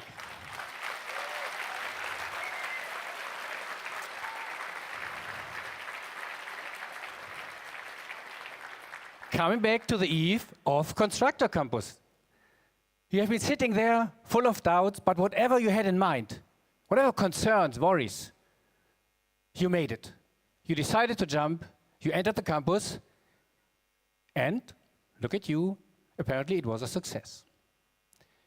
The second day was not a specific date, but I would bet that it was during your time here on the campus. It was a day where you have been not that successful. Everything went wrong, which can happen in life, I can tell you. I call it, it was a so-called shitty day. And it's even a graduation allowed, right? And each one of you had this shitty day. You could not pass an exam. Your professor have not been happy with you that much. And maybe there was even a moment you wanted to give in. But you have not given in. You're focused on the reason why you are here. And it's like a good boxer. Always stand one more time up than being kicked down. And that is the second day. And maybe you had several second days, several shitty days. But you made it at the end because now we are here at the third day. I would like to remind you for the rest of your life, the day of your graduation. The day when we have proven grandma was right. Because with the 3 days, you have learned everything you need from a character perspective for the rest of your life. Whenever a new chapter in your life comes across, you will have, on the eve of this new chapter, certainly some doubts, some concerns, some worries. But remember what you did on the eve of Constructor Campus Day? You decided to jump. You embraced the future. And that will be, hopefully, the rest of your life, that you embrace all the new chapters which will come across. Your new job, once a wedding, whatever challenge it will be. You will make it. And during this kind of chapter, there will be some shitty days. Each one of you will have some shitty days. But then remember, you had this already undergone, and you managed it. You can manage it. You managed it here on the campus, you will manage it for the rest of your life. And don't forget the third day. It's always worse to fight and never to flight. And this is a message from my grandma. It was for me. Unfortunately, I cannot say thank you to my grandma anymore, but you can say thank you to your relatives. Thank you for the 3 days. Thank you to the Constructor University because you learned this here on this very campus.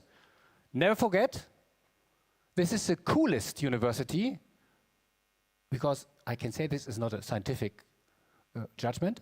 It's the coolest university in the world.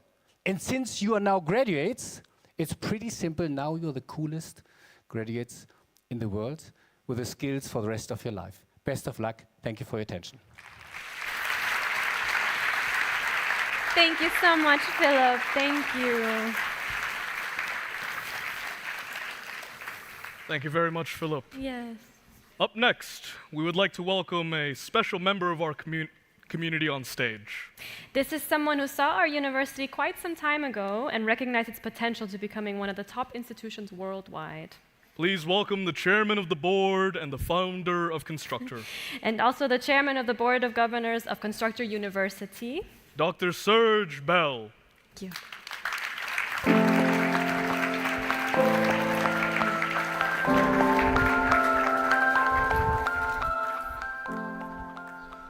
So today, everybody heard a lot of motivational speeches, and some of them were even entertaining. I have a privilege of giving you non-motivational and non-entertaining informational speech. So first, I want to remind you why we call ourselves constructor. This is a definition from the dictionary. Constructor is a person who builds. This is an old definition. So in the past, constructor were building primarily large machines, apparently what became today the most feared Navy in the world, US Navy. So constructor name is about universal constructor, which came to us from physics and computer science by these truly giants of science, such as Turing, Gödel, Kolmogorov, coming to us from mathematics and computer science, von Neumann and David Deutsch, the only member of this 5 who is still alive. And they came up with this concept of universal constructor, a system, a thing which allows you to convert a system from A to B and not change too much in the process. Constructor and constructive approach is not something which is applied to just construction of bridges and buildings, but it is applied in many, many areas in science, in engineering, technology, and in art, such as in chemistry, biology, and more. And more importantly, we are famous as a university in Europe for chemistry, and our provost is a chemist. And apparently, the closest thing which would compare to constructor in a molecular world is a catalyzer coming to us from chemistry. And of course, constructors are constructing the largest systems in the world, such as Formula One, cars, and space programs, and helicopters, and more and more. Now I want to talk to you about why we do what we do. It is common, and it will be common, to address what we do to me, but it's not me.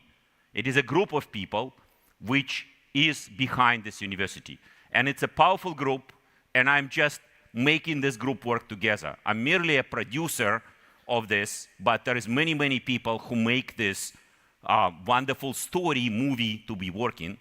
And this is our belief. So first of all, we believe that knowledge is a solution against all evil, and you can actually fight evil.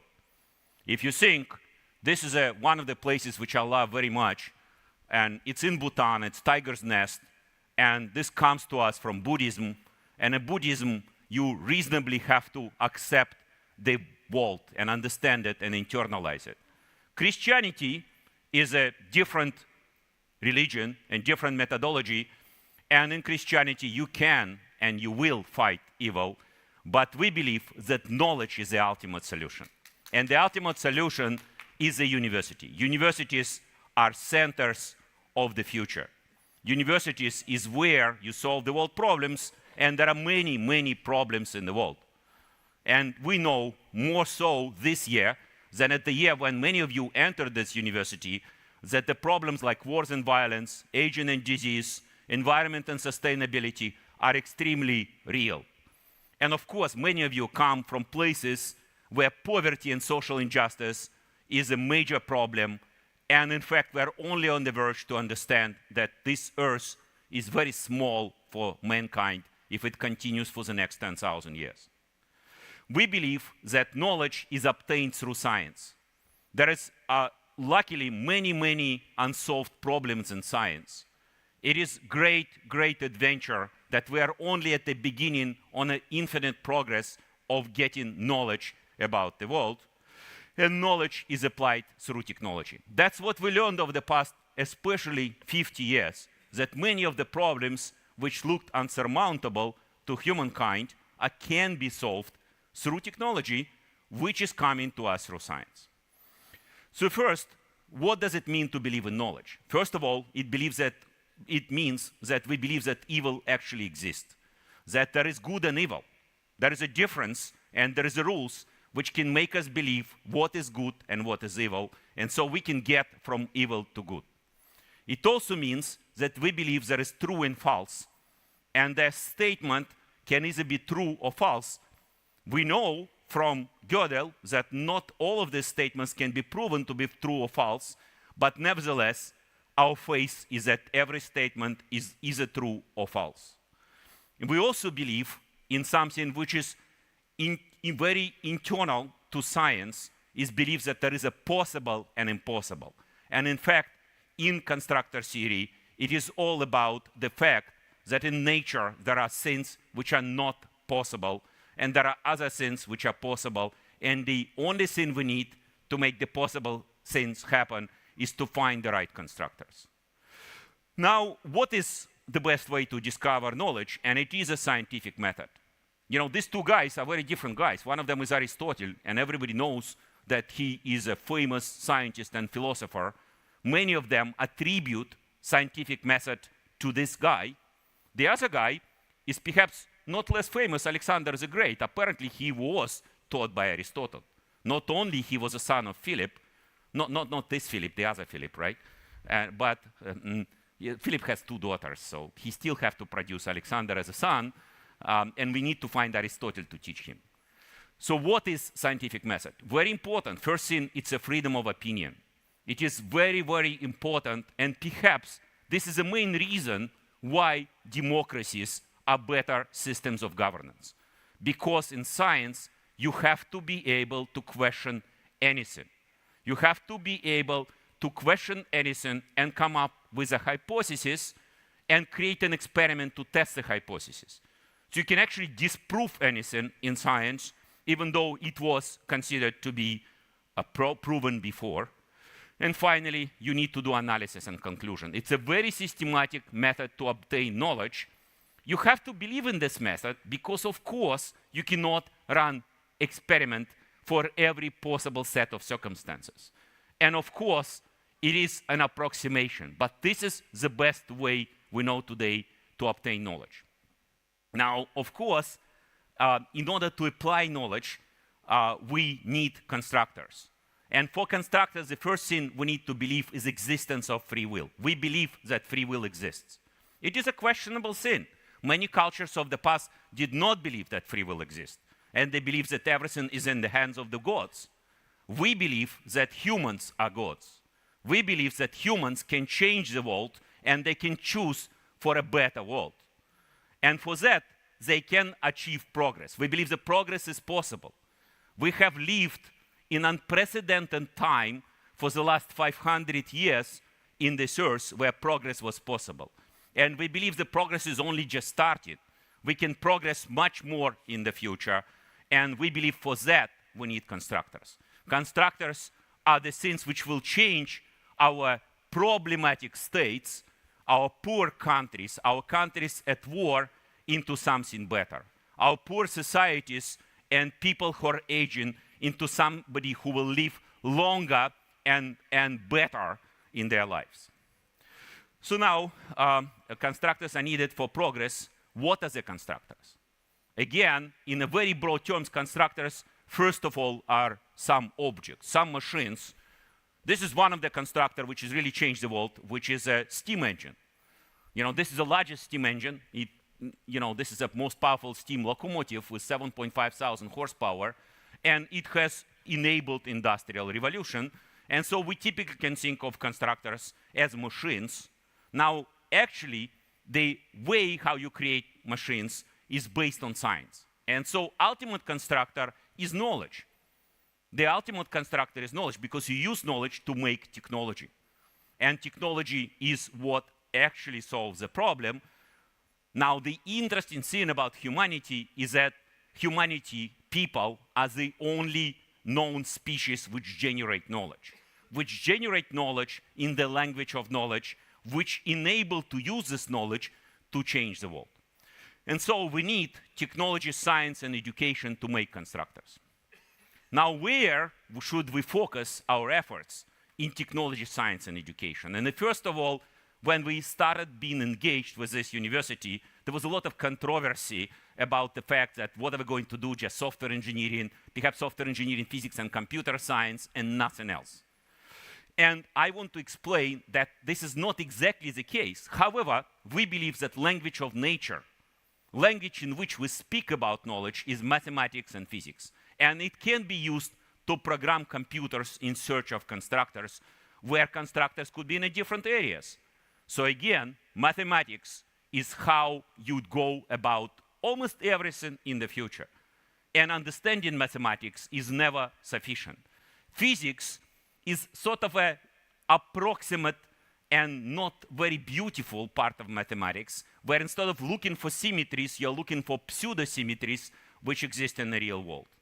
And luckily, some 100 years ago, we invented computers, devices which we can program with the language of mathematics and physics to predict the future, to simulate the future, and to find the constructors needed for us to change the future to be less evil. Now, this is not sufficient to progress, because apparently, in order to do all of that, we need to deal with humans. And humans, they speak slightly different, far emergent language, which is not the same as a language of nature, laws of nature. And it requires separate attention. And so first, very important part of this is psychology, sociology, and anthropology. Without understanding these subjects and without learning the subjects, we cannot work in a society. We cannot work with other people.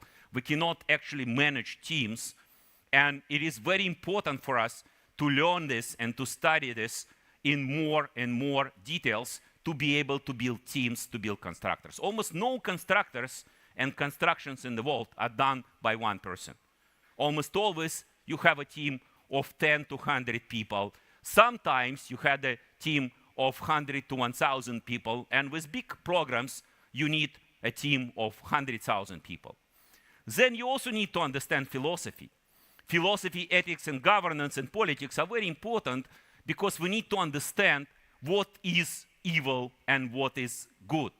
We need to understand what is possible and what is not possible in consideration of these rules. Without understanding ethics, governance, and philosophy, which will experience second life today in the light of the progress, we can go forward. And finally, one of the main languages of human society today, one of the main communication methods is business. Apparently, wars were a way to communicate in the past, and apparently some people unfortunately believe that wars is still a good way to change the society. But we believe that business is a much better place, and for that you need to study business, leadership, management, and entrepreneurship. So those are the things we want to do here in Constructor University. Now, why did we decide to do Constructor? And I have to tell you, I'm not sure about dreams, and I'm not sure about what I wanted to do when I graduated. But I definitely wanted to do this since about 15 years and 10 years, and we as a group systematically moved to be able to do something in this area. The reason why is we believe education, which is a main way to make people, which is a main way to make knowledge, which is a main way to make technology, which is a main way to solve all problems, requires change. If you look at these wonderful institutions, Harvard, University of Cambridge, Oxford, they're very, very good, but they were built over the past many hundreds of years, starting from education, which was started for cultural, religious, and political reasons. You know, culture, religion, and politics was the way how people changed the world in the past. And so sometime, some hundreds of years ago, mostly 100 years ago, science was bolted on top. And so in many of those places, there is definitely a division between education and science. These things go together, and it is very clear, especially in a highly developed institutions and countries, that you cannot do science without education, but there is a conflict between science and education. Over the past 30 years, situation became even more difficult because now there is technology. And in the past, education and science had to go and ask for money. Now, education and science directly generate business, which can directly make people make money and fund back science and education.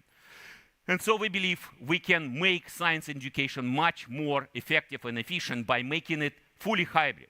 All of you studied physically here. We believe that this is not perfect. When I say hybrid, I don't mean hybrid only in space. I also believe in hybrid in time and hybrid in order. You have to be able to learn and teach when and where and how it is convenient in the same way you teach physically. We all understand and we all feel that 30 years from now, sitting in a classroom and going to a class will not be quite as necessary.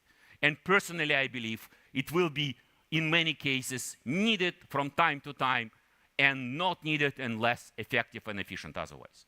We also believe that education and science and technology have to be much more adaptive. All of us are very different.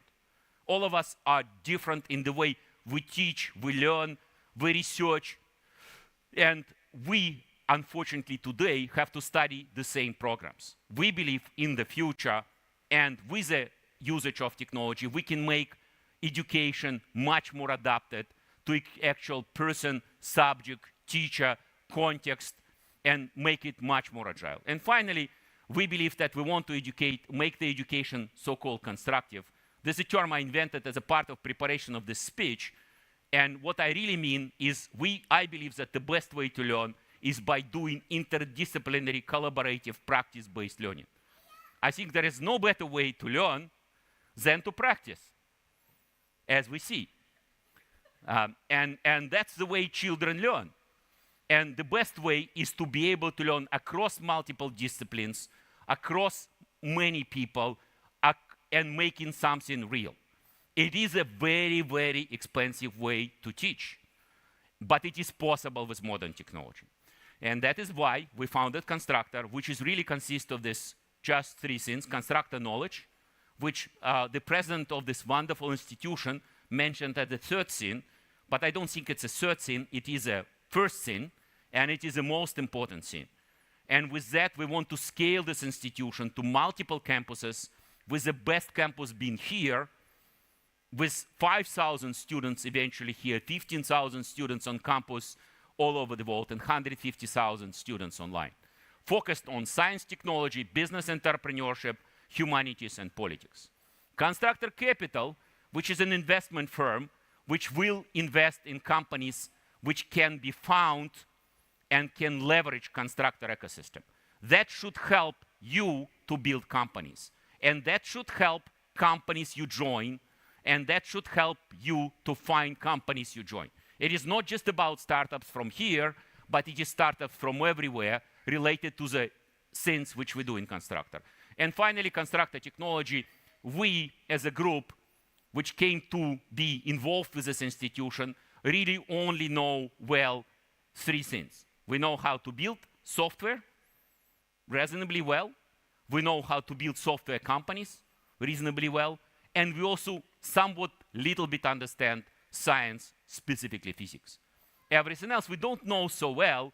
And so in order for us to be successful here, we really need to make great technology. And while making great technology for here, we want to spread it all over the world. So again, very simple system, and this is what we're building here. And that is where we believe we can make it sustainable, and we can make it last 10, 20, 50, 100, 300 years, is this simple circle. Constructor Knowledge, which is non-profit, focused on science, research, science, technology, and education. Constructor Capital, focused on investing in companies which we can find through our university network, bringing talent to those companies, and bringing expertise to those companies. And Constructor Technology in making all of this efficient and effective through the use of most modern tools. So Constructor Knowledge is a university. Most of all, for you, this is the most important part.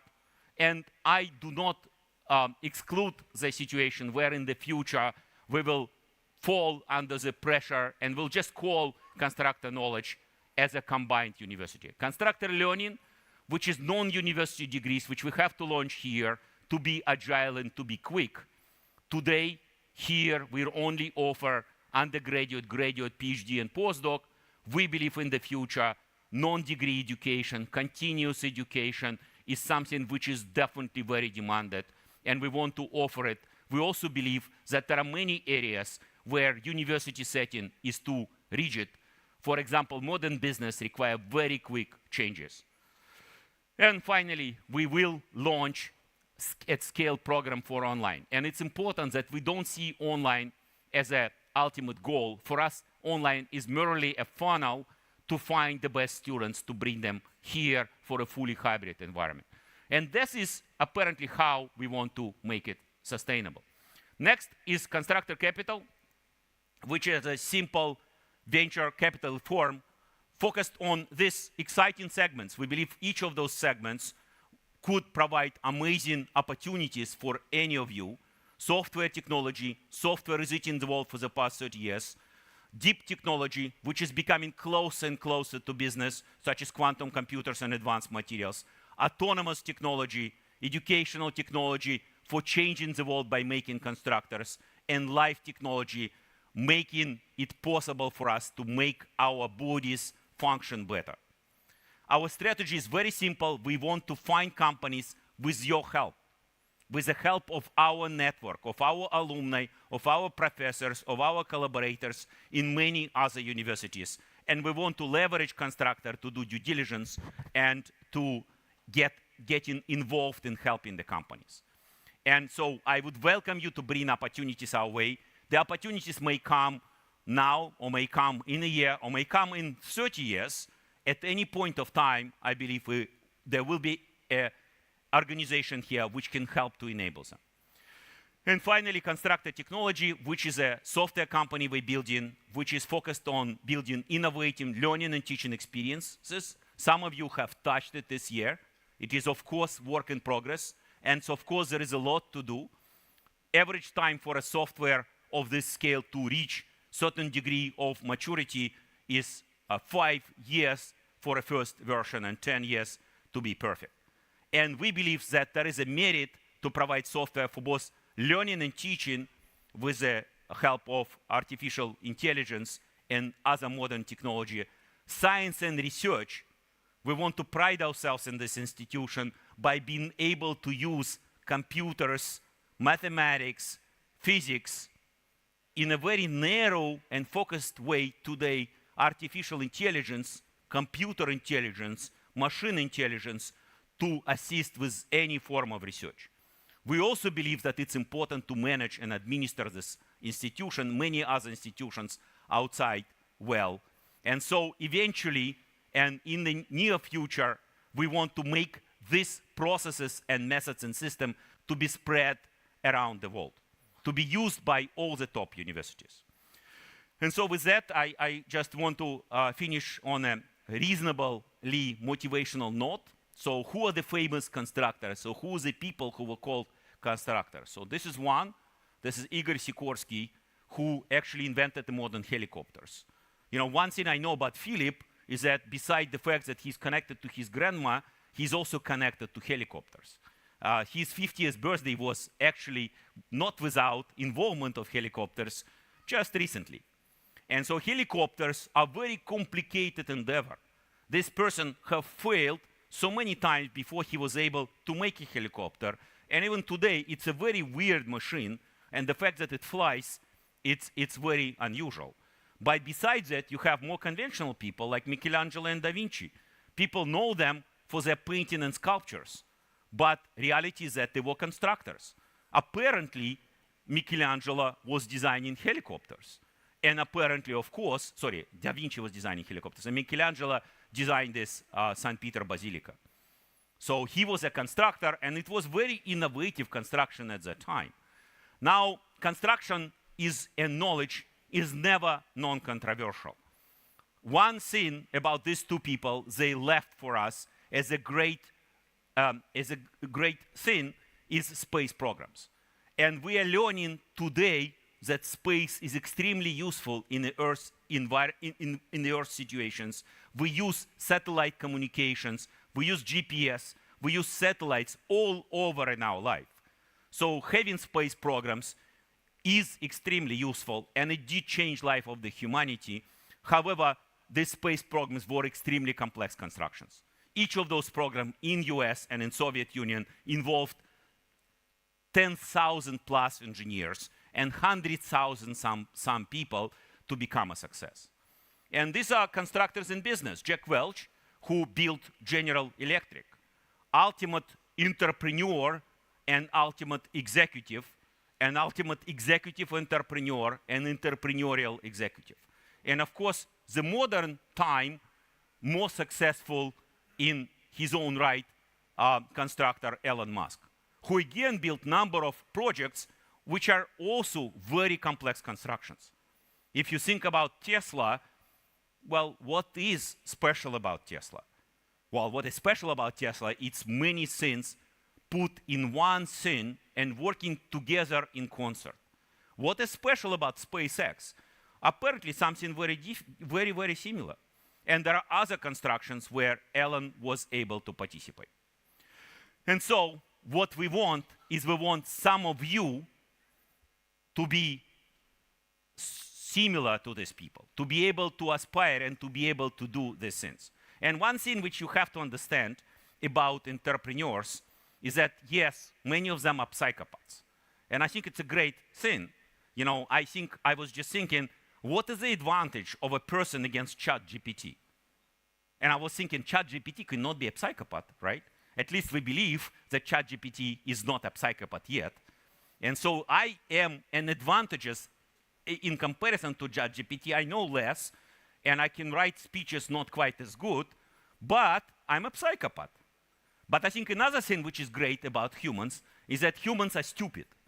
And so they make mistakes, and ChatGPT it's difficult for it to make mistake. If it will make mistake, it will make it all over again. And so I encourage you to be ambitious. Being ambitious is very stupid, because you're gonna fail so many times. But being ambitious is most amazing. In my opinion, being ambitious is what the life is for. It's not for living, but it's to being ambitious. And with that, I want to talk about what we can bring to you as my last slide. So first of all, I want to point out why this institution and why what we're doing is so important. In the past, and still today, there were wars for territory and for resources. But our chairman of the Scientific Advisory Board coined the phrase that now and the future it is fight for talent.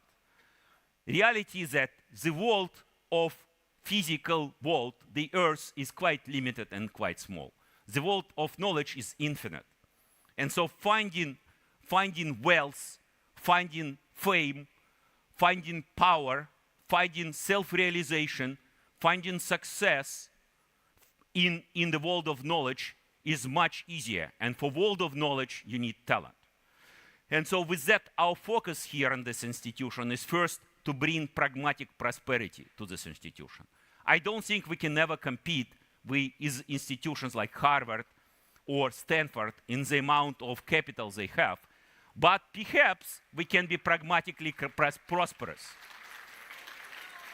And to be pragmatically prosperous, guys, we need more students, so please refer your friends here. We will take a good care of them and we'll make our best effort to enable their success and their ambition. We also need to make more research and more science here. And finally, we definitely want to be much more transparent and visible why we're good for you and for your friends and for different other people to help us financially. Now, another thing which is important, we want to be lasting quality. And you know, initially when I make this slide, I put a picture of Stanford here. But really, if you think about lasting quality, it is Oxford and Cambridge. These institutions, if you ever make a list of top institutions in the world, they would be in top 10 for the past 800 years, right? That's long enough. And I think lasting prosperity is what we want. Lasting quality comes from this institution known for science, technology, and education. And known means, first of all, maintaining a good quality, but second of all, being different from others. And there is a long road to go to make it different and to make it special, to make it such that the quality of this institution is well known. It's a small institution, but it can be extremely regarded and which will be extremely useful for you. And finally, to make sure that you guys get Constructor Network. You've heard it before, but if you think about my success, beside my psychopath nature, and beside my stupidity, and beside my ambition, which I'm not sure where it comes from, the most important reason for me to be successful is because I was able to work with people from my alma mater, with people like Stanislav, and with other people in this room who graduated from the same alma mater. They became co-founders, partners, executives, employees, investors, scientific collaborators, and they provided expertise, custom, and systems for me to be successful. I would have never been successful without it. And I hope that we will make it possible for this institution to be equally useful for you. You are graduating and you are leaving. We're staying here, and that is what we need to still deliver, that 30 years from now, you will still be coming back here to find those talented people produced here. Thank you.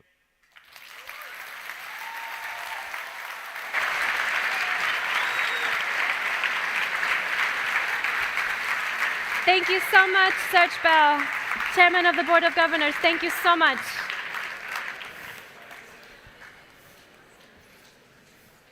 Wonderful. Then, to the graduates, we would like for you to just think about this moment, your moment. After all, this university is a special place, and we are very honored to have you here for even a fraction of your time. Thank you to the friends and family who have supported our graduates. Thank you for the instructors and professors that have guided our graduates, and thank you to the Student Life team who made sure that our graduates came here as legal adults and are leaving here as actual adults. Yes. But before we let you embark on your journey, we have just one more part of the program left for all of you. Before that, I unfortunately have to say goodbye to our online audience because, again, we have some music licenses that we can't show online, but we'd like to say thank you so much for joining us, and we hope to see you tomorrow at the Diploma Ceremonies. Don't miss that. Yeah. Bye, guys. Bye, guys.